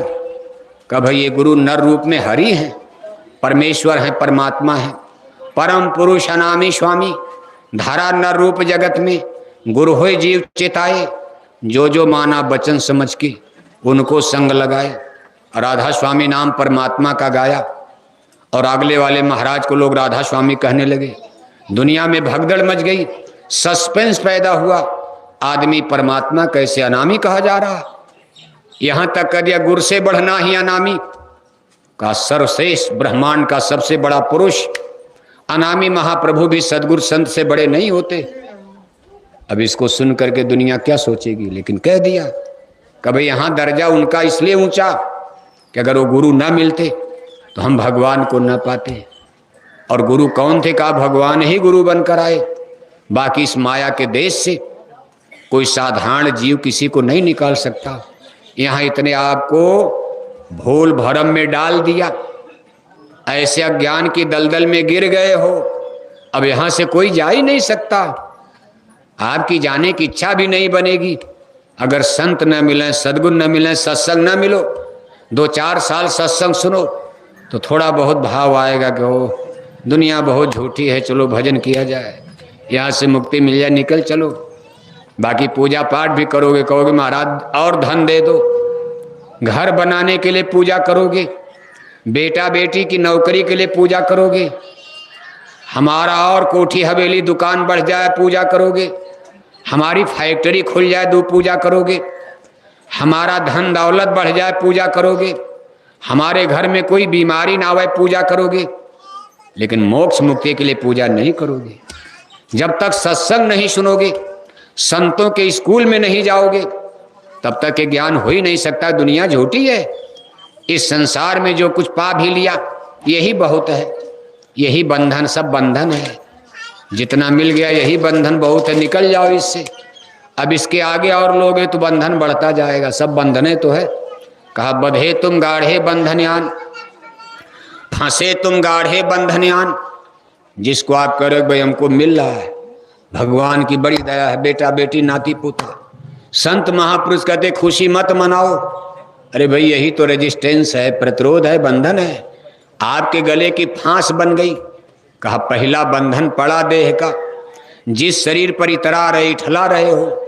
सूरज की तरह चमकता चेहरा, सोने की तरह चमकती काया शरीर, एक दिन जलकर आग में मुट्ठी भर राख हो जाएगी, मिट्टी मिट्टी में मिल जाएगा। ये भी आपका नहीं है। और इसी को खिलाने में, जिलाने में, सुंदर बनाने में जिंदगी का बहुत समय गुजार दिया। दिन भर इसी शरीर को टॉनिक खा रहे, विटामिन खा रहे। तब तक पता चला रसगुल्ला खाते खाते शुगर हो गया। बनाया तो, लेकिन देखो खाते खाते ही शुगर हो गया। कहा खूब खाओ, शरीर बढ़िया बन जाएगा। चार चार चोखा, चार चार चटनी, चार चार अचार, रसगुल्ला, मिठाई, टॉनिक, विटामिन, करना धरना कुछ नहीं। कोई काम धाम तो अब किसी के, दिन भर टीवी देखना, खेती नहीं करनी, गाय भैंस घर में है नहीं, कहा गोबर से बदबू आती, कहा गाय हटा दो, भैंस हटा दो। अरे कहा हिंदू हो, गाय माता की पूजा करनी चाहिए, गाय की पूजा करोगे, गाय की सेवा करोगे, पुण्य मिलेगा। अरे गाय माता का गोबर बदबू करता, हटाओ इसको। कहा दूध कहाँ मिलेगा, कहा खरीद लिया जाएगा, 2-4 लीटर ऑर्डर पाउडर का तो मिलेगा। जब सब लोग खरीदने वाले हो गए, कोई गाय पाली नहीं रहा, तो कंपनियों ने फर्जी दूध बनाना शुरू कर दिया, उसी में कुछ मिला उला कर, बस उसी की चाय काफ़ी पीते पीते पता चला शुगर हो गया। अब जब शुगर हो गया तो रसगुल्ला छूट गया। अब तो छोड़ोगे आप, अब साधु बन गए, अब त्याग शुरू कर दिया। कहा भाई बिना चीनी वाली चाय दे देना, हम बिना चीनी वाली काफ़ी पियेंगे, अब हम आलू नहीं खाएंगे, चावल नहीं खाएंगे, शादी ब्याह बफर सिस्टम। सब लोग गप गप रसगुल्ला खा रहे, टुकुर टुकुर देख रहे। अरे बाबूजी आप भी खाए। अरे एक मिठाई ले रहे, हमको तो शुगर हो गया है। अरे एक खाने से क्या होता है, एक की जगह 2 मार गए, फिर अगले दिन शुगर बढ़ गया। एक न एक दिन तो कुदरत कैसे खेल करती, गरीबी से निकल गए, लेकिन आज बीमारियों के आप शिकार होते जा रहे हो, सब बीमार, एक भी आदमी निरोग नहीं। जितने लोग खड़े बैठे हो, अभी डॉक्टर को बुलाकर खून टेस्ट कर दिया जाए, कोई गैस का मरीज, कोई बवासीर का मरीज, कोई शुगर का मरीज, कोई बवासीर का मरीज, कोई भूखंदर का मरीज, किसी का बीपी हाई हो रहा, किसी का लो हो रहा, कोई न कोई बला बीमारी सबको लग गई। कोई घर नहीं बचा जहां आपकी कमाई का कम से कम 1/4 हिस्सा डॉक्टर न ले जाते हो। क्या गरीबी जाएगी बताओ, बीमारी बढ़ रही, जितना कमाओगे डॉक्टर ले जाएंगे, फिर आपकी गरीबी कैसे जाएगी। बीमारियां बड़ी बड़ी आ रही, इसके पीछे कुछ सोचा है? आप कैसे सुखी रहोगे अगर शरीर, गरीबी तो ठीक है, गरीबी को झेल लिया जाएगा, लेकिन बीमारी आ गई, चारपाई पर नींद नहीं आ रही, आधी रात को हार्ट अटैक हो गया, सीने में दर्द हो रहा, मैया बप्पा चिल्ला रहा, बिस्तर पर उछल रहे, नाती पोता बेचारे लाद कर अस्पताल ले जा, अपने भी नींद हराम, और पूरे गांव घर को सोने नहीं दे रहे। रोज रोज अटैक आता है, कहीं ये गड़बड़ कहीं ये गड़बड़। तो शरीर की बीमारी, रोग, बीमारी तो गरीबी से भी बुरी चीज है। गरीबी तो चलो मेहनत मजदूरी करके कम से कम 2 रोटी खा के सो तो लोगे, आराम से नींद आएगी, कहीं दर्द नहीं, न पेट में दर्द न सीने में दर्द। और बीमारी में तो कितनी झंझट। अब जिस शरीर को इतना आपने बनाया, जिसके लिए इतनी मेहनत किया, वो भी देखो अंत में धोखा दे गई, बची नहीं, आग में जलकर मुट्ठी भर राख हो गई। महापुरुष कहते भाई ये तो पिजड़ा था, पिजड़े के पीछे क्यों पड़ गए, इससे काम लेना था आत्मा का कल्याण करना। कहते भाई ये बंधन, इसी बंधन में आपको पिजड़े में बांधा, ये शरीर आत्मा के लिए पिजड़ा बनाया। कहा पहला बंधन पड़ा देह का, कहा पहला बंधन तो शरीर बांध दिया, और दूसर तिरिया जान, शादी कर दिया एक और बंधन। अब अपनी चिंता के साथ साथ उसकी भी तो चिंता रहेगी। घर में बहू आ गई भाई, अब आपको भले फटा धोती पैजामा पहनो, लेकिन बहू की साड़ी धोती फटी रहेगी तो चप्पल तो पड़ेगा, झगड़ा होगा। आप चाहे कुछ भी करो, लेकिन उसका तो इंतजाम करना, कितनी झंझट है। का पहला बंधन पड़ा देह का, दूसर तिरिया जान, और तीसर बंधन पुत्र का जानो, चौथा नाती मान। घर में शादी हुई तब तक बेटा पैदा हो गया, अब रोज रोज बीमार रहता, अब उसके लिए झंझट। रात भर जागो, हे भगवान मरने न पाए, हे भगवान बच्चा बीमार हो गया, रात भर बचाओ, सुबह हम अस्पताल ले चलेंगे, इंदौर ले चलेंगे, भोपाल ले चलेंगे, पैसा नहीं तो कर्जा लेंगे, बच्चे को मरने नहीं देंगे। क्या भजन करोगे, क्या यहाँ से निकलोगे, झंझट में फंस गए। कहा नाती के फिर नाती हूं मैं, तो फिर कहिए कौन मिसाल। नाती के नाती चौथी पीढ़ी में, बेटा की बहू को बेटा पैदा हो गया, खुश हो गए, दादा बन गए। अब दाढ़ी बाल तब तक तो सफेद हो जाएगा, ग्रैंड फादर। कभी तो बच्चा थे, माँ के पेट से पैदा हुए, खुद बच्चा थे, शादी हो गई, हस्बैंड हो गए। क्या धोखा देगी, हस्बैंड बनाए। कभी ये कौन कहा ये हस्बैंड है, पति देव है।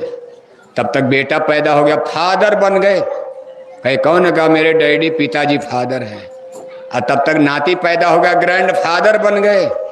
कहा ये कौन है भाई? कहा हमारे बूढ़े दादा हैं।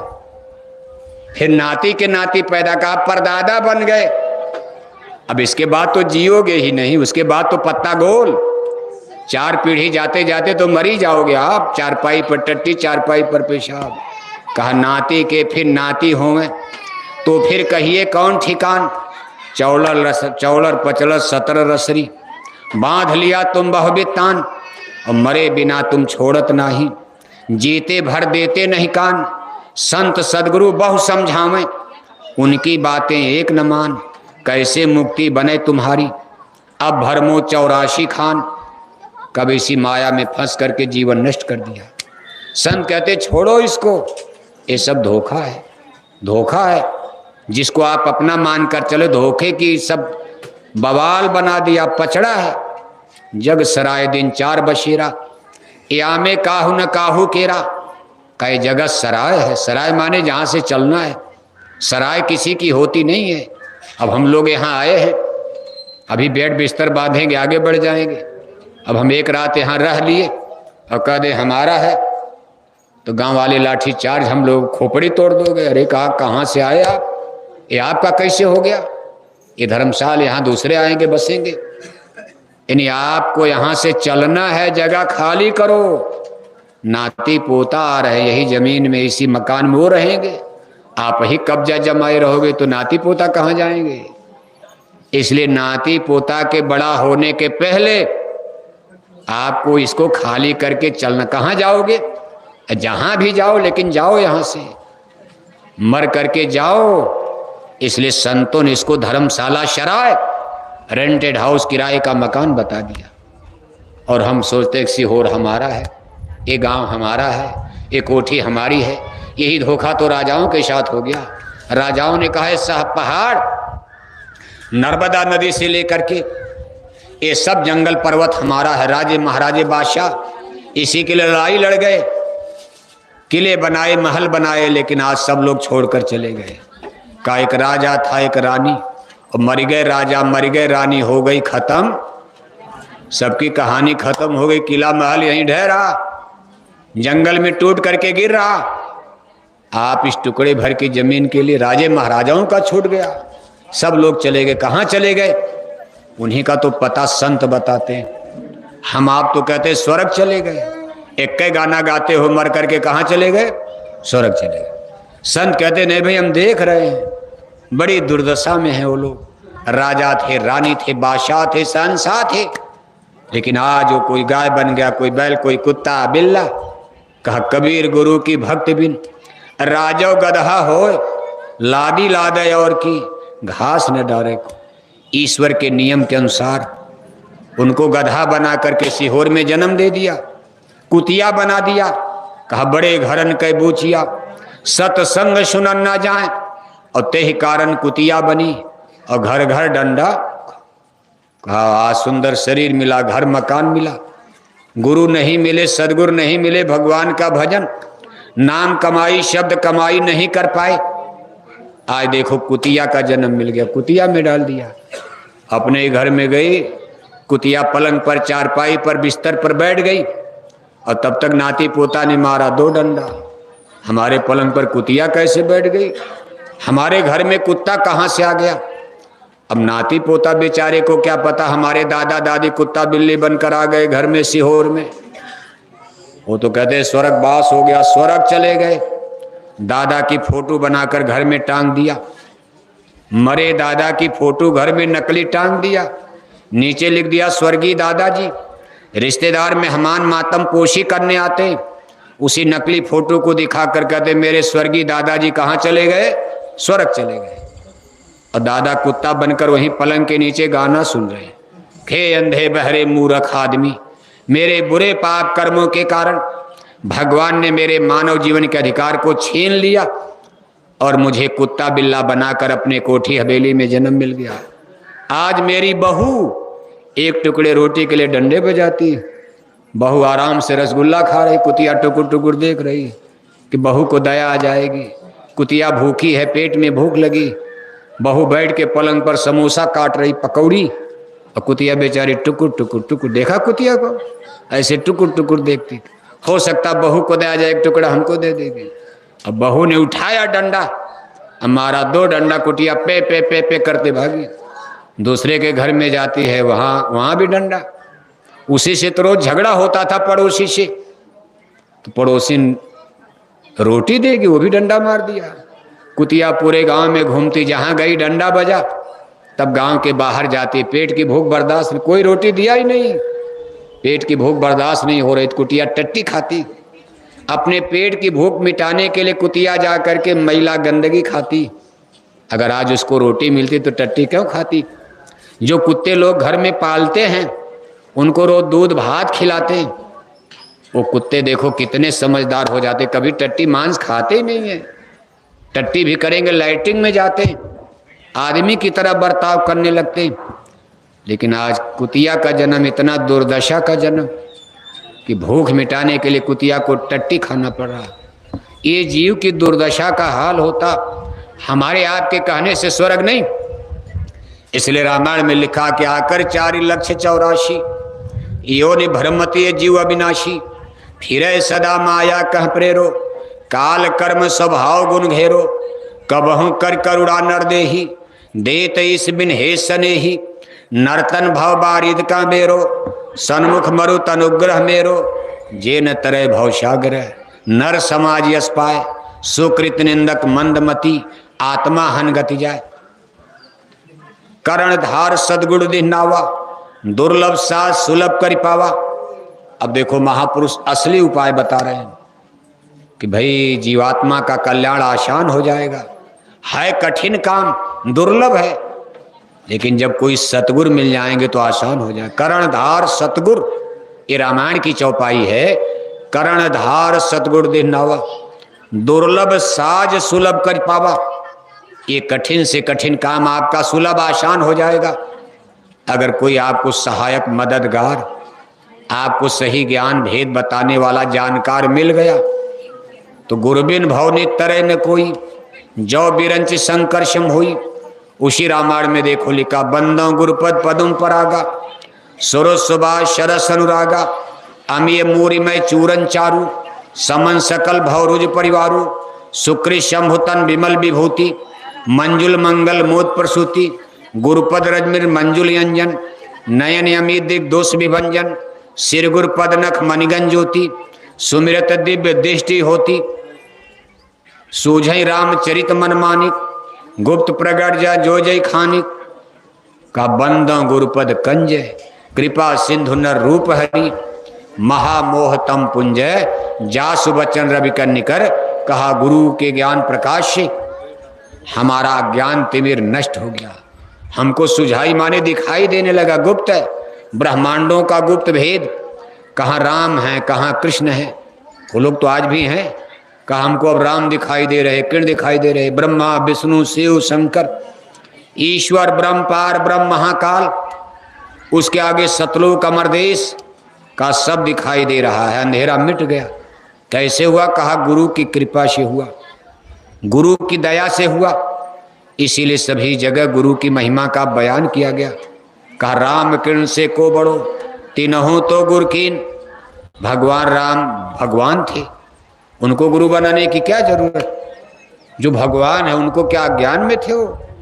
लेकिन फिर भी मानव जन्म में आए, मनुष्य शरीर में मृत्यु लोक में आए, उन्होंने भी गुरु मत की धारणा का पालन किया।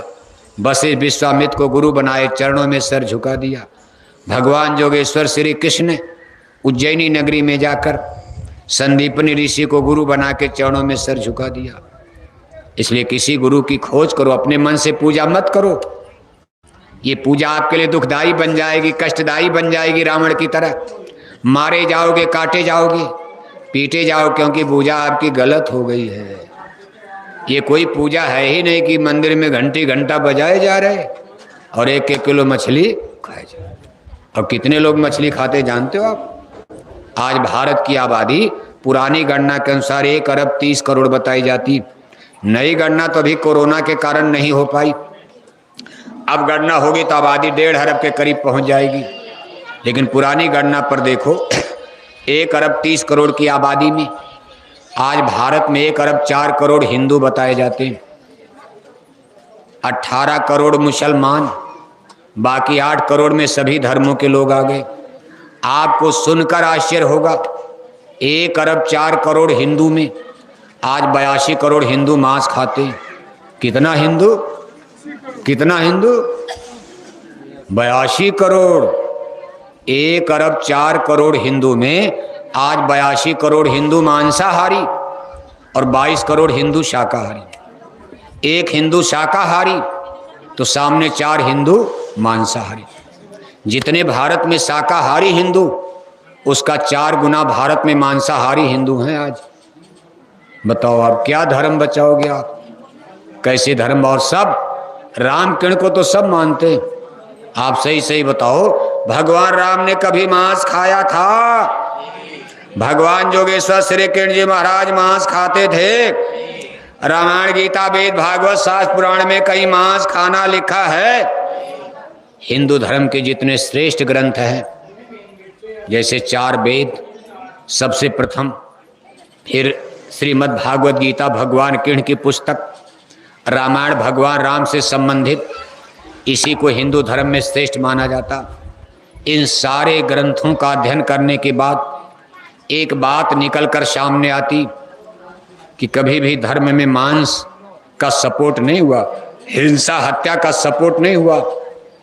सभी धर्म कहते हैं कि जीवों पर दया करो, रूहों पर रहम करो, मर्सीफुल दया, इसकी बात आ रही है। अब आदमी पशु पक्षी मार के खा रहा है, बताओ आप। ठीक है, हिंसा का मतलब ये नहीं दुश्मन चढ़ाई कर दिया आप माला जपो।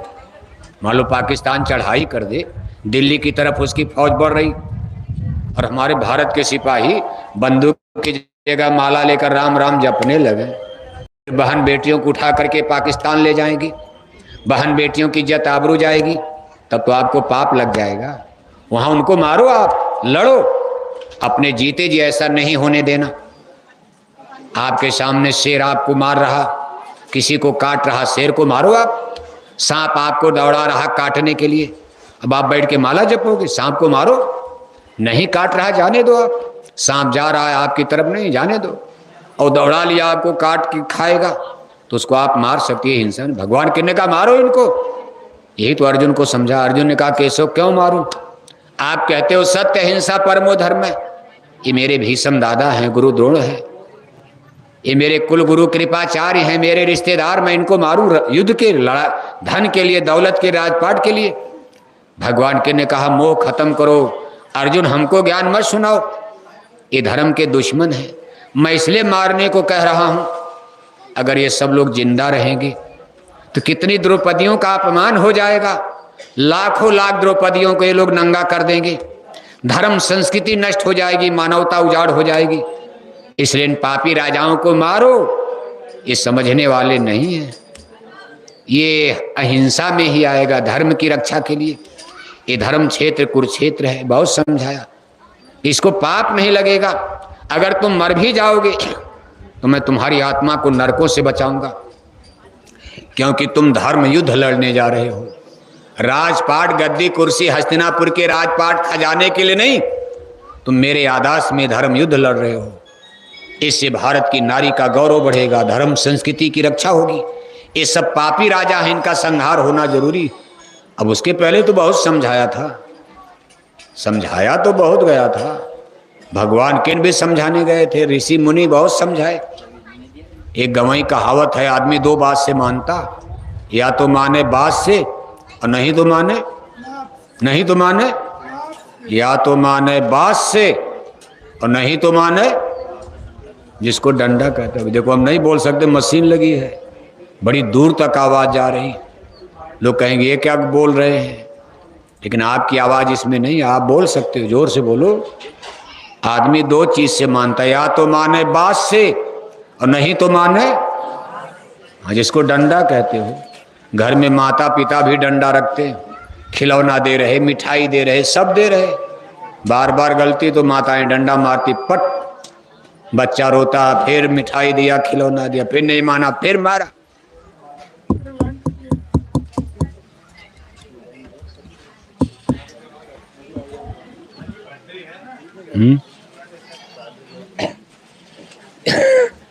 है बैटरी है।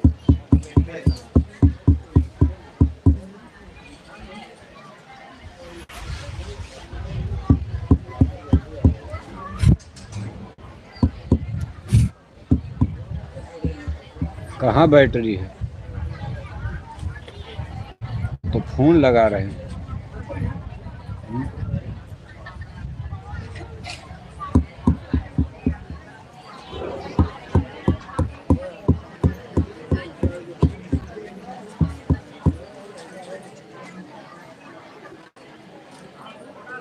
लगाइए बैटरी।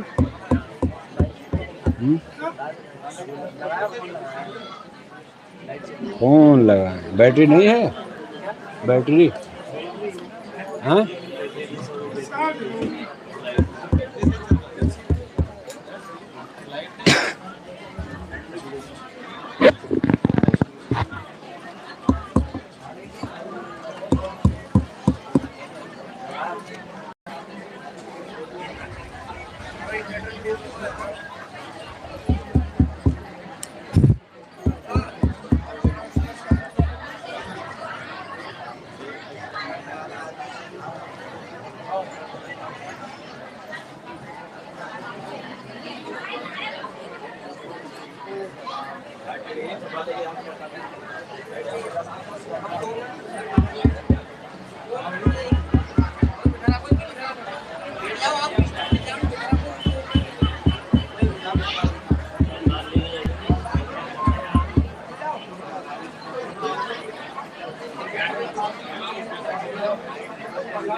चलो डॉक्टर साहब बोलिए, प्रार्थना बोलिए खड़ा होकर यहीं।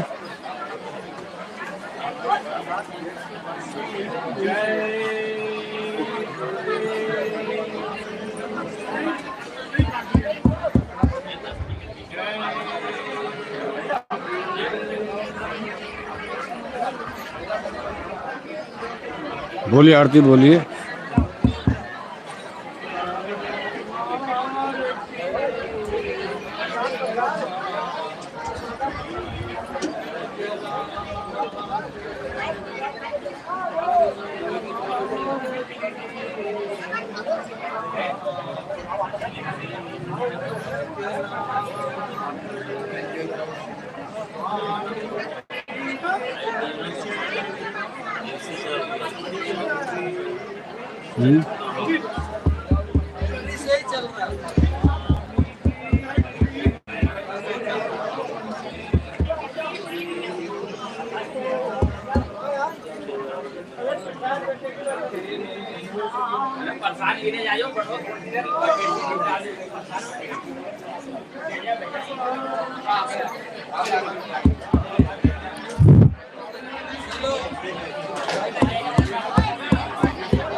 हैं?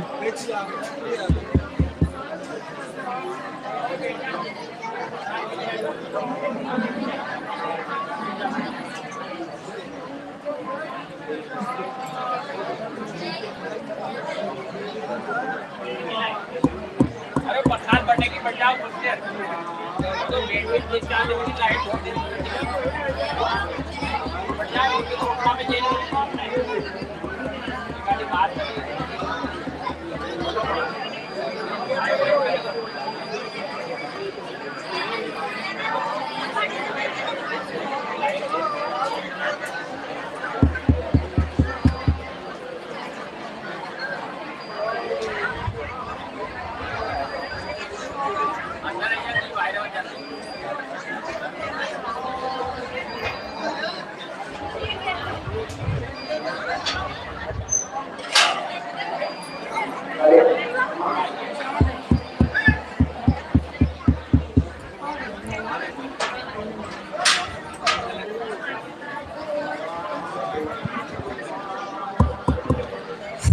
जय गुरुदेव, जय गुरुदेव। देखो प्रेमी भाई बहनों, थोड़ा देर और आप धीरज रखेंगे, मौसम आपका देखो साथ दे रहा है, ठंडी हवा चल रही है, बरसात भी नहीं, और इस सावन का महीना है, धूप टेम्परेचर, अगर इसमें आसमान में तेज धूप हो जाए तो इस पंडाल के नीचे आप बैठ नहीं पाओगे। तो इतना अच्छा आपके लिए समय है, थोड़ा समय और दान देना। खेती बाड़ी दुनिया के काम तो चलते रहेंगे, लेकिन ये चीज, ये शुभ अवसर जीवन में बड़े भाग से नसीब होता। जो लोग इसकी महिमा महत्ता को समझ गए,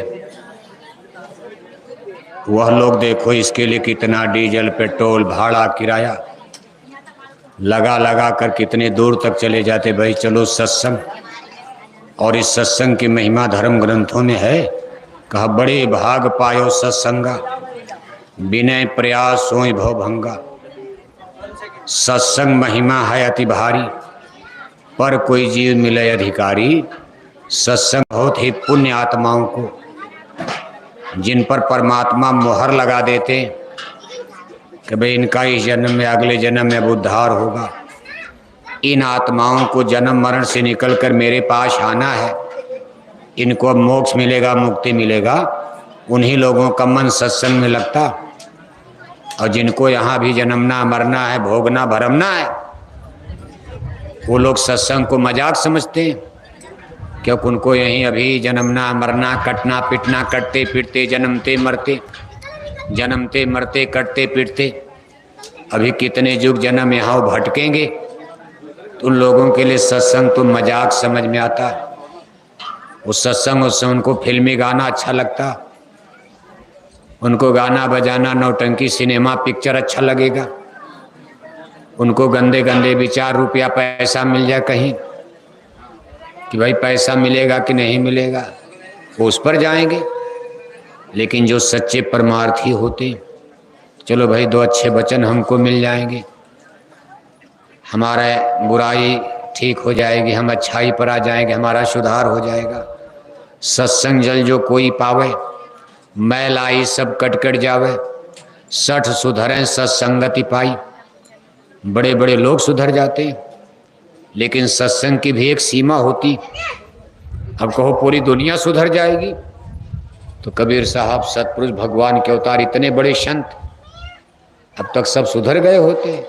फिर नानक जी महाराज आए, 10 गुरु, सिख गुरु साहिबानों की 10 पातशाही, गुरु अर्जुन गुरु नानक जी महाराज से लेकर देखो दूसरे गुरु अंगद देव जी महाराज, तीसरे गुरु अमरदास महाराज, चौथे गुरु रामदास महाराज, 5वें गुरु अर्जुन देव जी महाराज, 6ठे गुरु हरगोविंद साहब, 7वें गुरु हरिराज साहब, 8वें गुरु हरकृष्ण साहब, 9वें गुरु तेग बहादुर, 10वें गुरु गोविंद सिंह जी महाराज। 10 पीढ़ी तक लोग समझाते रहे, लेकिन कहाँ दुनिया। फिर कबीर साहब, नानक साहब, दादू साहब, दरिया साहब, बेका साहब, गुलाल साहब, बुल्ला साहब, स्वामी विवेकानंद, दयानंद सरस्वती, धर्म गुरु शंकराचार्य, इनको भी जोड़ लो उसी में। कितने समाज सुधारक, कितने सुधारने वाले आए चले गए।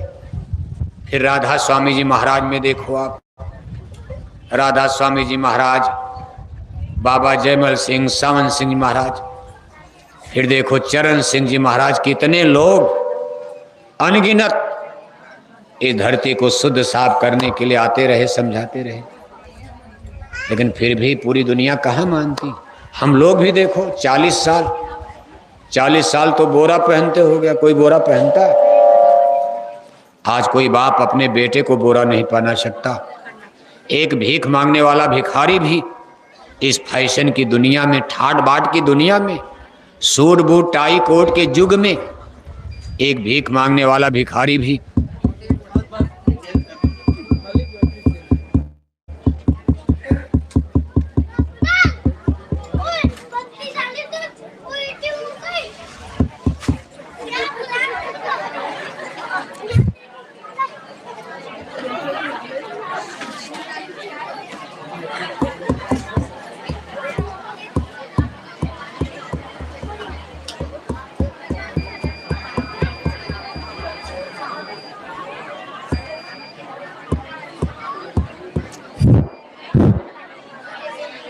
आज के इस युग में एक भीख मांगने वाला भिखारी भी देखो ये टाट बोरा पहनना मंजूर नहीं करेगा, लेकिन गुरु महाराज ने टाट पहना दिया। और कब पहनाया? 14-15 मई 1983 को गुरु महाराज के कहने पर जय गुरुदेव मिशन संस्था के लाखों लाख लोगों ने 1983 में बोरा पहन लिया। 40 साल, 2023 में 40 साल हो गया। क्यों पहनाया? भगवान को पाने के लिए नहीं। ऐसा नहीं कि बोरा पहनोगे तबे भगवान मिलेगा। आप भी तो भगवान का भजन कर रहे हो क्या? कबीर साहब ने भगवान को पा लिया, बोरा पहने थे। राधा स्वामी जी महाराज, तमाम संत महापुरुष कोई बोरा पहन के भजन नहीं किया। बोरा यह एक क्रांति, रिवॉल्यूशन। जैसे गांधी महात्मा ने खद्दर पहना दिया। कभी खादी कपड़ा नहीं, एक विचार, थिंकिंग है, चिंतन है। उस जमाने में रेडियो नहीं, अखबार नहीं, खद्दर पहन के लोग गांव में जाते थे। लोग कहते भाई गांधी महात्मा के आजादी वाले सिपाही आ गए। पहचान, बोरा एक शाकाहारी धर्म की पहचान बन गई कि मथुरा वाले गुरु के चेला, मथुरा वाले गुरु जी के शिष्य, जय गुरुदेव मिशन के लोग, ये बोरे वाले हमारे गांव में आए हैं, ये जय गुरुदेव मिशन के लोग हैं, ये शाकाहारी धर्म का प्रचार करते हैं कि भाई शराब छोड़ो, मांस छोड़ो। लेकिन देखो दुख की बात ये कि हम लोगों को 40 साल बोरा पहनते हो गया। अरबों रुपया पर्चा में, पोस्टर में, झंडा में, बैनर में, डीजल में, पेट्रोल में, भाड़ा में, किराया में। आज जय गुरुदेव मिशन का अरबों रुपया खर्चा हो गया। इसी प्रचार के कारण हम लोग जगह जगह आश्रम नहीं बना पाए। जो भी पैसा इकट्ठा किया गया जन कल्याण के लिए, लोगों को समझाने बताने में, पर्चा छापकर, पोस्टर छापकर, जगह जगह सत्संग सभा लगाकर, गांव गांव, गली गली, जलसे निकाल करके, जुलूस निकाल कर, शोभा यात्रा निकाल कर, डीजल पेट्रोल में खर्च करके, छोटे बड़े काफले निकाल कर हमारे गुरु महाराज 60 बरस तक चलते रहे। 10 बरस से पूज्य महाराज जी छोटे बड़े काफले लेकर, अब इसमें खर्चा होता कितना, डीजल कितना, पेट्रोल। आज ये सत्संग हो रहा, कोई लाउडस्पीकर का खर्चा, टेंट का खर्चा। मान लो भंडारा तो पूरा नहीं है क्योंकि यहाँ संगत थोड़ा कम लोग हैं और आपके आने का कोई पता नहीं था कितने लोग आओगे। मान लो 10 कुंतल की पूड़ी बन जाए, आप न आओ, पानी बरस जाए तब भी पूड़ी खराब। 5 कुंतल की पूड़ी बनी, आप 10,000 आ गए, पता चला भगदड़ मच गई, पूड़ी कम पड़ गई। भंडारा तो किया जाएगा। हमारे मैनेजर साहब, हमारे जिले के अध्यक्ष भाई राठौर साहब इस गांव में कभी भंडारा करेंगे, लेकिन जब मौसम सही रहेगा तो आपको पूड़ी हलवा खिलाया जाएगा। लेकिन आज भी प्रसाद मिलेगी। इस प्रसाद को दया दुआ बरकत की प्रसाद मानकर लेकर ही घर को जाना। यहाँ देखो लाची दाना और ये सब यहाँ रखा हुआ, लेकिन पूरी सब्जी वाला पक्का भोजन का वो भंडारा। बरसात है, उम्मीद नहीं थी कि मौसम साथ देगा, हो सकता पानी बरसने लगे, तमाम दिक्कतें थी कि सादा सादा इसमें धुआं तो नहीं निकला। और जब तक सत्संग में धुआं न उड़े तब तक सत्संग अधूरा माना जाता। चूल्हा चाकी भी जले, कहीं पूड़ी बन रही, कहीं सब्जी बन रही, कहीं हलवा बना नहीं, कोई तो खिचड़ी बन रही, रूखी सूखी टिक्कड़े बन रही, तब सत्संग पूरा माना जाता। प्रसाद बटे, लोगों को मिले, हलवा मिले, पूड़ी मिले, परेठा मिले, ये मिले, वो मिले। लेकिन मौसम और आपके आने का सस्पेंस था, तो उम्मीद नहीं थी कि आप इतने लोग, क्योंकि हमारे इस गांव में तो कोई सपोर्टर, अब इस गांव में तो आप पहली बार हम लोग आपके इस गांव में आए, लेकिन फिर भी आपने इतना प्रेम दिया, सद्भाव दिया, भाव दिया। और देखो इतना पैसा, अरबों अरब रुपया हमारे जय गुरुदेव मिशन का 70 वर्ष में प्रचार प्रसार में खर्च हो गया। लेकिन आज अफसोस और दुख है कि जिसके लिए हम लोगों ने बोरा पहना कि वेजिटेरियन लाइफ सिस्टम, लोगों को शाकाहारी धर्म समझाया जाए, बताया जाए, आज हमारे बेटों ने शराब तो नहीं छोड़ा। छोटे छोटे बेटे भी दारू पीने लगे, कक्षा 10 पास नहीं कर पाए, शादी ब्याह नहीं हो पाया, जंगल में जाकर माँ बाप के चोरी चोरी गांजा पी रहे, शराब पीने लगे। और उससे भी दुख की बात है कि बेटे तो शराब छोड़े नहीं और अब पता चल रहा कि बेटियों ने भी शराब पीना शुरू कर दिया। क्या धर्म बचेगा बताओ? हम लोगों की सारी मेहनत वृथा हो गई। भारत की धर्म धरती पर ये लंदन अमेरिका नहीं है, ये भोग भूमि नहीं है। यहाँ भगवान जन्म लेते हैं, साधु संतों का अवतार होता। जब दुनिया धर्म भूल जाएगी, भारत से धर्म के ज्ञान की प्रकाश फैलता। आज उस भारत की धरती पर हमारी बेटियों ने शराब पीना शुरू कर दिया। गप नहीं बोले। बड़े बड़े यूनिवर्सिटी बेंगलोर, हैदराबाद, चेन्नई, मुंबई, दिल्ली, आपके मध्य प्रदेश के 2 बड़े शहर इंदौर, भोपाल, जहाँ बड़े बड़े यूनिवर्सिटी खुले, उसमें हमारी बेटियों ने माँ बाप के चोरी चोरी 11-11 बजे रात तक वहाँ होटल वार क्लब में दारू पीना शुरू कर दिया और किसी जाने अनजाने के हाथ में हाथ डालकर ये आधी आधी रात तक वहाँ नंगा नाच नाच रही। तब तक इनको बहलाकर धोखा देकर कोई जंगल लेकर भाग गया। माँ बाप को गांव में पता चलता बेटी गायब, पुलिस खोज रही, माँ बाप खोज रहे, बेटियां मिलती नहीं। 6 महीने के बाद, साल भर के बाद बेटी की कटी पटी मुर्दा लाश कहीं दिल्ली की सड़क पर, कहीं जंगल में, कहीं पहाड़ में, सड़क के किनारे बेटी की कटी पटी मुर्दा लाश मिलती।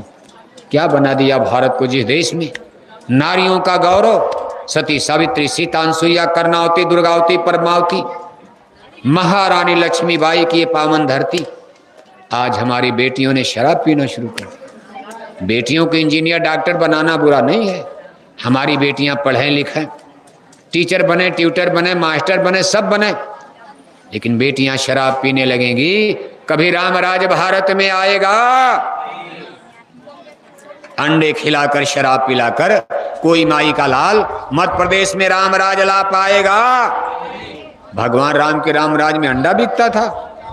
रामायण में रामराज के बारे में लिखा, पढ़ना उसको आप, रामायण खोलकर पढ़ना कि रामराज में क्या लिखा। भगवान राम के रामराज में अंडा बिकता था। भगवान राम के रामराज में शराब बिकती थी। भगवान राम के रामराज में लड़कियां बेटियां शराब पीती थी। क्या कर दिया आपने भारत को? नारा हम रामराज लाएंगे। रामराज क्या खाक आएगा? लोग देखो कहते रामराज आएगा, रामराज आएगा, हम भारत में रामराज ला देंगे। लेकिन आज जगह जगह मुर्गी पालन खुल रहे, जगह जगह मछली पालन खुल रहा, जगह जगह सुअर पालन खुल रहा, जगह जगह शराब की दुकानें सरकार लाइसेंस कोटा परमिट बांट रही, जगह जगह शराब की सरकारी दुकानें खोली जा रही। बताओ, भगवान राम का रामराज यही मुर्गी पालन खोलो, गांव गांव मछली पालन खोल दोगे, रामराज आएगा? इसलिए रामराज तो तभी आएगा जब vegetarian Sehore, vegetarian MP, vegetarian India, शाकाहारी सीहोर बनेगा। पूरा सीहोर, पूरे सीहोर जिला में जब कहीं मछली अंडा शराब की दुकान दिखाई नहीं देगी, उसी दिन सनातन धर्म समझोगे आप, उसी दिन रामराज की स्थापना होगी, उसी दिन से समझो सतयुग की नींव पड़ेगी। जब तक आपके सीहोर जिले में मछली अंडा शराब की दुकानें चल रही हैं, तब तक रामराज नहीं आएगा, तब तक सनातन धर्म की स्थापना हो ही नहीं सकती। इसलिए सब धोखे की बात हो रही। अगर आपसे कोई कहता है कि रामराज आ रहा, तो समझ लेना झूठ बोला, गप बोल रहा है। उनको फ्यूचर भविष्य का पता नहीं, दुनिया कहाँ जा रही, आगे भविष्य में क्या होने वाला।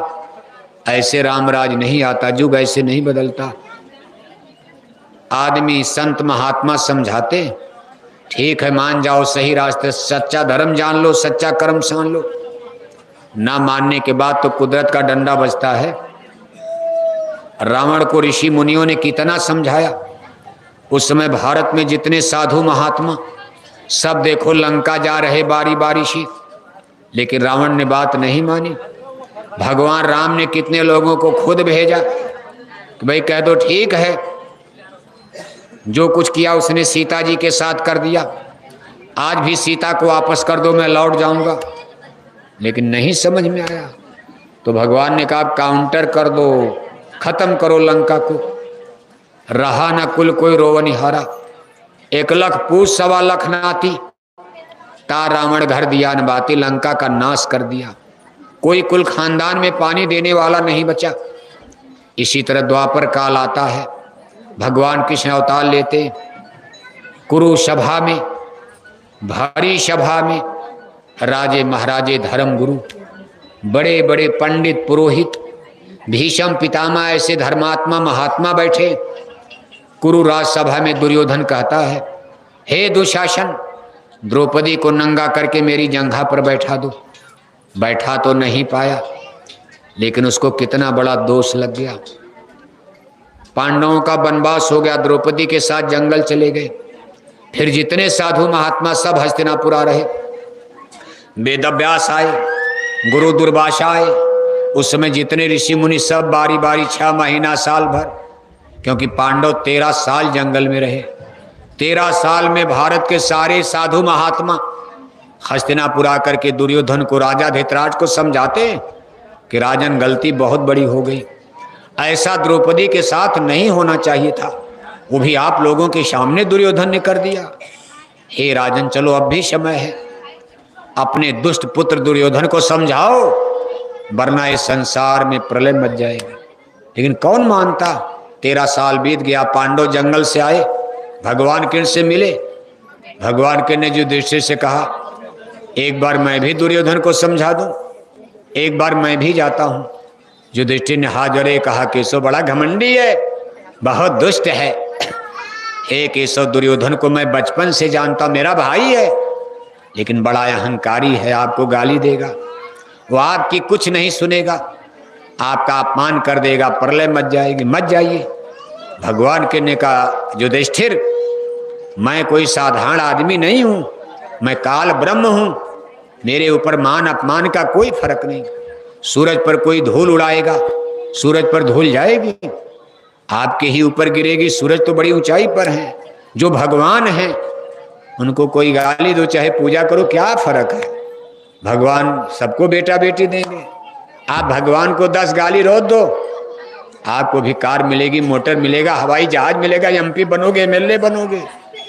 कितने लोग तो रामायण को गाली देकर एमपी एमएलए बन जाते हैं, कितने लोग गीता को गाली देकर मंत्री बन जाते हैं। तो भगवान तो सबके हैं, लेकिन जब पूजा करोगे तो मुक्ति दे देंगे। यहाँ तो सब देंगे, लेकिन गाली दोगे तो यहाँ तो सब देंगे, लेकिन नरक में डालेंगे। मरने के बाद फैसला करते कि आपने हमको गाली दिया, पकड़ो इसको, डालो इसको मालूम नहीं भगवान किसको कहते हैं। ये आदमी बन करके अपने को भगवान से बड़ा मानने लगा, क्योंकि सबको एक दिन मौत के बाद वहीं चलना है। उसकी अदालत में जब तुम चढ़ोगे, पूछेगा हाकिम तो क्या तुम कहोगे। पापों की अग्नि में जलना पड़ेगा, एक काया कुटी खाली करना पड़ेगा, रे मन मुसाफिर निकलना पड़ेगा, एक काया कुटी खाली करना पड़ेगा। चलना तो ही है, वादिन के कर याद मुसाफिर, जा दिन चल चल होई, तेरे इस पवित्र शरीर पर 2 गज मलमल होगी।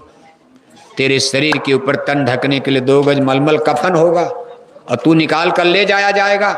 जिस दिन उसकी अदालत में खड़ा किया जाएगा, कौन बेटा बेटी रिश्तेदार नातेदार आपकी मदद करेगा, वो डंडे बजाएंगे, फिर आपको सजा देंगे। तो देखो, आप भगवान के कहते हमको जाने दो, अब भगवान को कौन रोक पाएगा। महाराज जाइए, भगवान के हस्तिनापुर जाते हैं, समझाने जा रहे। कहा भगवान हस्तिनापुर आए, संदेश पांडवों का लाए, दुर्योधन को समझाने को, अब महाविनाश बचाने को। अब वो तो देखो अंतर्जामी देख रहे हैं कि दुनिया नष्ट होने वाली, विश्व युद्ध महाप्रलय होने वाली। अगर ये मान गए तो ठीक, इसलिए समझा दिया जाए, नहीं तो बहुत बड़ा नुकसान। रानियां राण बेवा विधवा हो जाएंगी, सारे राजवंश तहस नहस हो जाएंगे, राजे राजकुमार सब मार दिए जाएंगे। कहा दुर्योधन को समझाने को, अब महाविनाश बचाने को भगवान हस्तिनापुर आए और कुरुसभा में जाकर खड़े हो गए। कहा हरि कुरुसभा में बोल रहे, सबके भावों को तोल रहे। भगवान श्री कृष्ण का भाषण शुरू हो गया। कुरु राजसभा बैठी है, बड़े बड़े राजे महाराजे बैठे। सबको पता था कि आज केशव आने वाला, अंतिम मुहर लगेगी। धरती पर सृजन होगा कि विनाश होगा, समझौता होगा कि युद्ध होगा। आज अंतिम मुहर लगने वाली है।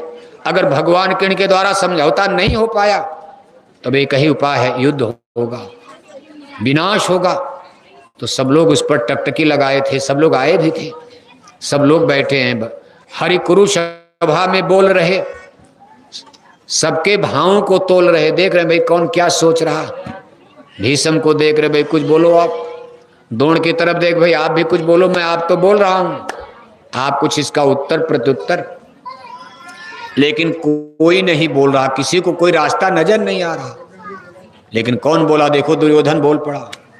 अचानक दुर्योधन बोल पड़ा, अचानक दुर्योधन बोल पड़ा, सारा सन्नाटा तोड़ चला।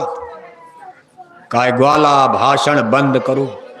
भगवान के गाली दे दिया, बोला भी तो गाली में बोला, काय ग्वाले भाषण बंद करो। भगवान के इनको ग्वाला कह दिया, गाय चराने वाला। कहा तूने जीवन भर जंगल में गाय चराई? ये राजपूत क्षत्रियों की सभा चल रही, ये राजाओं की सभा है, आज तुम यहां भाषण देने चले आए? ऐ ग्वाल भाषण बंद करो, पकड़ो इसको, अब कैद करो। कहा इस ग्वाले को बंदी बना के गिरफ्तार कर लो। सिपाहियों को आदेश दे दिया, पकड़ो इनको, मेरी जेल में डाल दो, तब तक नहीं छोड़ूंगा जब तक मैं पांडवों को मार नहीं डालूंगा। कहा ग्वाले भाषण बंद करो, पकड़ो इसको, अब कैद करो। दुर्योधन हरि को बांधने चला, जो था असाध्य साधने का। ये अहंकार की भाषा थी, इसमें न शांत की आशा थी। ये तो अहंकार की भाषा है, पकड़ो इसको, गिरफ्तार कर लो, बड़ा भाषण दे रहा। कहा ये अहंकार की भाषा थी, अब इसमें न शांत की आशा थी। जब नाश मनुष्य पर छाता है, बुद्धि विनाश कर जाता है। कहा जब मनुष्य के नाश का समय आता, उसकी बुद्धि इसी तरह भ्रष्ट हो जाती जैसे आज पापी दुर्योधन की भ्रष्ट हो गई। तो भगवान को ही बांधने चल दिया, कहा पकड़ के गिरफ्तार करो, छोड़ो इनको, इनका भाषण वषण बंद करो। कहा हरि हंसे, भगवान के पर कोई पर हंसने लगे। कहा हमको पकड़ोगे? हे दुर्योधन तुम हमको गिरफ्तार करोगे? हरि हंसे, चल दिए, निकल गए। जा रहा हूं, पकड़ो जरा। सिपाही लेकर आगे पीछे घेर रहे, पता नहीं कहां से निकले। कहा हरि हंसे, चल दिए, निकल। जहां पांडव थे वहां पहुंच गए, पांडवों के पास पहुंच गए। लेकिन आज वो नाराज हो गए हैं। करुणा सिंधु करुणा सागर, एकाएक आज कठोर बने। जो करुणा सिंधु हैं, करुणा सागर हैं, दीन बंधु दीनानाथ जिनको कहते हैं, सब पर दया रखने वाले। लेकिन आज क्रुद्ध हो गए, नाराज हो गए। नाराज कर दिया लोगों ने, राजाओं ने बात ना मान करके नाराज कर दिया।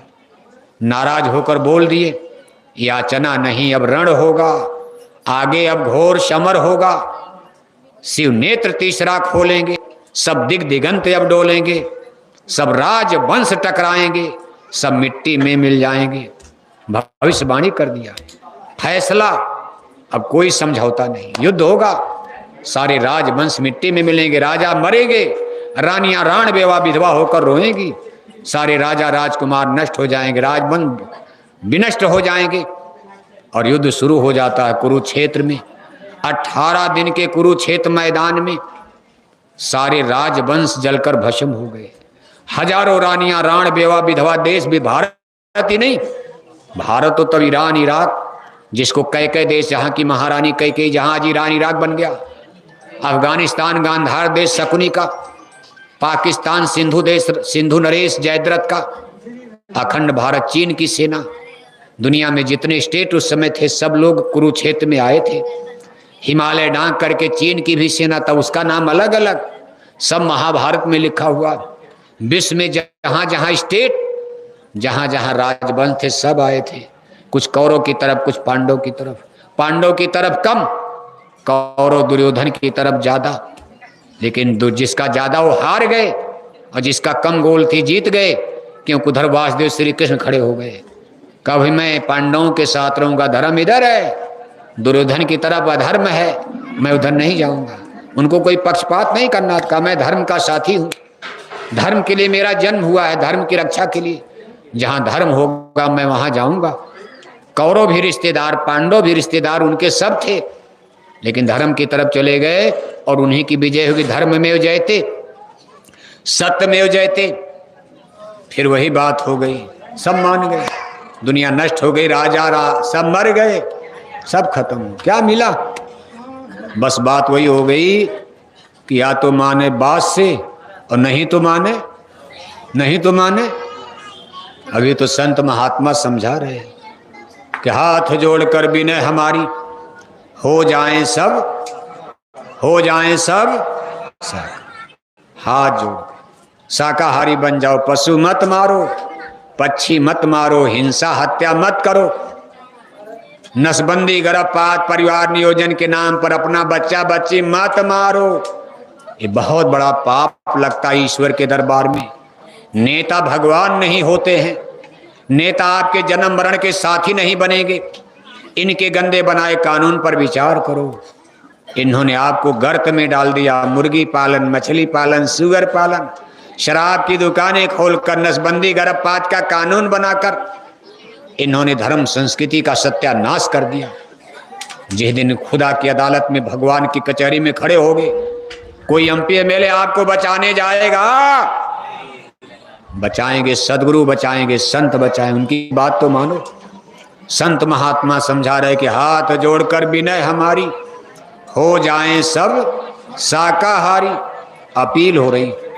60 बरस हमारे गुरु महाराज ने प्रार्थना किया, 10 बरस से पूज महाराज जी लाखों लाख बोरे वाले जैकेट वाले एक एक गांव गोद लेकर, गांव गांव घर घर जाकर लोगों को समझा रहे, बता रहे भाई मान जाओ, लोग बनेगा परलोक बनेगा। लेकिन आप इतनी मेहनत के बाद भी आपके सीहोर में मांस खाने वाले घटे कि बढ़े, शराब पीने वाले घट रहे कि बढ़ रहे? उल्टा हो रहा। जितना हम लोग प्रचार कर रहे शराब बंद करो, उतने शराब पीने वाले बढ़ रहे। तब क्या होगा? वही बात है, या तो माने बादशाह, नहीं तो माने, नहीं तो माने। अब डंडे बजेगा, क्या किया जाएगा? हम लोग पीछे हट जाएंगे। ईश्वर भगवान से कह दिया जाएगा, ये मानने को तैयार नहीं है। अब आप इन पर डंडे बजा दो, और जब डंडा बजेगा मामूली है का राख बनेंगे महानगर तक। एटम के अंगारों से पत्ता पत्ता झुलस जाएगा, वे युद्ध टंकारों से मानव की क्या पेश चलेगी, अंबर तक फट जाएगा। इस धरती का सारा आंगन लाशों से पट जाएगा। महाशक्तियां दुनिया भर की मिट्टी में मिल जाएगी। क्रूर विधर्मी मानव की तब अकल ठिकाने आएगी। ऐसा भीषण बम भोले का तांडव होने वाला है।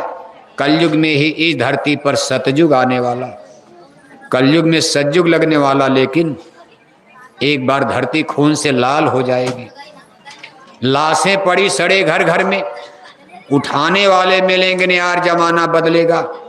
कहें जय गुरुदेव पुकार, जमाना बदलेगा। वर्षा सूखा पड़े अकाल, जमाना बदलेगा। कहें जय गुरुदेव पुकार, जमाना।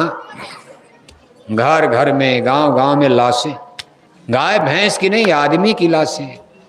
उन लाशों में आपके भी लोग होंगे, देख करके आंसू बहाना पड़ेगा। आपको मालूम नहीं, अभी आपने कोरोना में देखा था किसकी किसकी लाशें गिर गई। सामने बीवी तड़प के मर रही, करोड़ों रुपया है घर में, लेकिन बीवी की जान नहीं बचा पाए क्योंकि कोरोना की कोई दवाई नहीं बन पाई। ऐसे बुरे दिन तब भगवान याद आता है। डॉक्टर घर छोड़कर, अस्पताल छोड़कर भाग गए, अस्पतालों में ताले लग गए, कहाँ जाओगे आप? इसलिए एक न एक दिन भगवान याद आएगा, साधु संतों की वाणी याद आएगी, देवी देवता आपको याद आएंगे। उस दिन आप सोचोगे कि नहीं, महापुरुष संतों के वचन कभी व्यर्थ नहीं होते। इसलिए कुदरत का डंडा बजने वाला। अभी आपने सीहोर में बाढ़ नहीं देखा, अभी आपने बाढ़ देखा ही नहीं, नर्मदा मैया का प्रकोप। अभी आपने सीहोर में सूखा नहीं देखा। सावन बीत जाए, भादो बीत जाए, क्वार बीत गया, एक बूंद पानी सीहोर में न गिरे, तब मान लेना कि अब सूखा पड़ गया। जब पीने के पानी के लिए में झगड़ा होने लगे, जब पीने के पानी के लिए झगड़ा होने लगे तो समझ लेना दिल्ली भोपाल की सरकार पानी बरसाएगी। पानी आदमी बरसाता, मुख्यमंत्री प्रधानमंत्री पानी बरसा देंगे, और वो पानी तब तक बरसाएंगे जब तक सही काम करोगे। जिस दिन वो नाराज हो जाएंगे ऊपर की सरकार, वो दिन पानी बरसना बंद हो जाएगा, नर्मदा मैया भी सूख जाएंगी और पानी नहीं मिलेगा। 2 दिन से ज्यादा जिंदा नहीं रह पाओगे। भोजन बिना तो जिंदा भी रह लोगे कुछ दिन, लेकिन पानी बिना कोई 2 दिन से ज्यादा जिंदा नहीं रह सकता। आसमान में तारे नजर आने लगे, इसलिए ईश्वर से डरो, नेता लीडरों से मत डरो। ये आदमी है, इंसान है, इनके हर बात को मत मानो। अगर ये गलत बोल रहे हैं तो इनका विरोध करो, संघर्ष करो, इनको समझाओ। ये आपसे वोट लेने आते, राजा नहीं, तलवार गोली नहीं मारेंगे। आपके गांव में वोट लेने आए, उनको बताओ आप कि आपने क्या करवा दिया। हमारी बेटियां शराब पीने लगी, आपने कहा बेटी बचाओ बेटी पढ़ाओ। हमने आपके भरोसे बेटियों को बंगलौर भेज दिया 2000 किलोमीटर। हमारी बेटियां आपके गलत सिस्टम में दारू पीने लगी। इनसे पूछो यूनिवर्सिटी में शराब कहां से आ गई, स्कूल विद्यालय में दारू कहां से आ गया। आपने ऐसा सिस्टम क्यों नहीं बनाया कि हमारी बेटियों को शराब न मिले। लेकिन यूनिवर्सिटी में शराब आ गई, स्कूल कॉलेज में दारू आ गई, हमारी बेटियां शराब पीने लगेंगी, धर्म का सत्यानाश हो जाएगा। बूढ़े माँ बाप की पगड़ी डूब जाएगी, इज्जत आबरू नहीं बचेगी। सरेआम आपके सामने दिन दोपहरी में ऐसे कोई बेटियों को हाथ पकड़ेगा, लेकर चल देगा। बूढ़े माँ बाप हाथ मलते रह जाओगे, बोलोगे पकड़ के जेल में डाल दिया जाएगा। गांव का मुखिया प्रधान नहीं बोल पाएगा, गांव की पंचायत नहीं बोल पाएगी, और बेटी को शरेआम कोई लेकर चला जाए, न जाति का पता न धर्म का पता।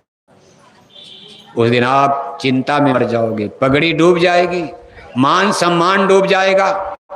आपने कौन सा सिस्टम बना दिया, ऐसे समाज चलेगा। हमारा सोशल सिस्टम, हमारा फैमिली सिस्टम, हमारा रिलीजियस सिस्टम, हमारा पॉलिटिकल सिस्टम, राम राज अगर लाना है तो भगवान राम के राम राज के बारे में जानो तो पहले। भगवान राम के राम राज में नारियों का क्या आदर्श था। जत नारियन पूजते रमनते तत देवता, नारियों की पूजा होती थी देवी मानकर, मातृशक्ति मानकर। आज तमाम तीर्थ त्योहार मातृशक्ति का माना जाता। नवरात्रि का त्योहार मातृशक्ति का त्योहार है, माँ की पूजा होती। और भी कई त्योहार मातृशक्ति के नाम पर पूजे जाते। लेकिन आपने ऐसा समाज कहोगे हम ये देंगे ये देंगे ये देंगे, धर्म से समझौता करके, धर्म को बर्बाद करके। आप हमको क्या देना चाहते हो, सोना चांदी, घर मकान कोठी, सब लंका की तरह जलकर भस्म हो जाएगा। अगर धर्म से समझौता कर लोगे, गरीब रहना अच्छा है लेकिन धर्म को मत छोड़ना। नहीं कोठी हवेली बनेगी लेकिन धर्म पर जिंदा रहोगे, आबाद रहोगे, सुखी रहोगे। कितनों कोठी हवेली बना लिया, धर्म का नाश कर दिया, एक दिन रावण की तरह मुसीबत में पड़ जाओगे। इसलिए प्रेमी भाई बहनों, कै बजा बाबूशाह 2:45। देखो कथा खत्म होने जा रही। बहुत समय आपने दिया, वो भी रहे हो। उसे गर्मी तो ज्यादा नहीं लग रही है क्या भाव, सब लग रही है। गर्मी तो ज्यादा नहीं है, लेकिन अच्छा है कि आप इतनी देर तक कोई भाषण सुनता है 2 घंटा, लेकिन आप लोग बैठे रहे, हम आपको धन्यवाद देते हैं। बहुत बहुत शुभकामना। इतना समय किसके पास, इस जमाने में इतना टाइम किसके पास। किसी की गाय चिल्ला रही, किसी की भैंस चिल्ला रही, किसी के घर में रिश्तेदार आ गए, कहीं कोई आ गया। और सत्संग के समय तो और बाधा आती। आवते शरत कठिनाई, राम कृपा भी न्याय न जाई। सत्संग में जाओगे तमाम बाधा, तब तक किसी का फोन आने लगा, भाई जल्दी आओ, मैं घर पर आपके बैठा हूँ, घर पर कोई है ही नहीं, सब लोग कहाँ चले गए। तो तमाम बाधाएं, लेकिन फिर भी आपने धीरज के साथ, सम्मान के साथ हमारी बातों को सुना, मान दिया, सम्मान दिया, प्यार दिया, सद्भाव दिया। हम आपके इस गांव के बहुत बहुत आभारी हैं और भविष्य में भी आभारी रहेंगे। बस हमारी एक अपील पर ध्यान रखना। आपका गांव देखो धार्मिक गांव है, इसमें राधा स्वामी संगत के बहुत से लोग रहते हैं। अब वो तो शाकाहारी है ही हैं। मान लो जो लोग शाकाहारी नहीं हो, आज आप अपना मछली अंडा यहीं दक्षिणा में चढ़ा देना। पैसा नहीं, 10, 20, 50, 100 रुपया नहीं। कहा गुलिस्ता की फिजा बदलूं, चमन गुलजार करवा दूं, मुझे अपनी बुराई सौंप दो, मैं तख्त दिलवा दूं। मोक्ष मिलेगी, मुक्ति मिलेगी, सब दिलाया जाएगा। बाढ़ नहीं आएगी, सूखा नहीं आएगा, कभी सीहोर में भूकंप नहीं आएगा, कोरोना की तरह कभी बीमारी नहीं आएगी। लेकिन आज अपनी मछली अंडा यहाँ चढ़ाओ तो पहले आप, आप इतने में साथ दो, हम बोरे वालों का, जय गुरुदेव मिशन का, हमारे पूज महाराज जी का साथ दे दो और आप सीहोर को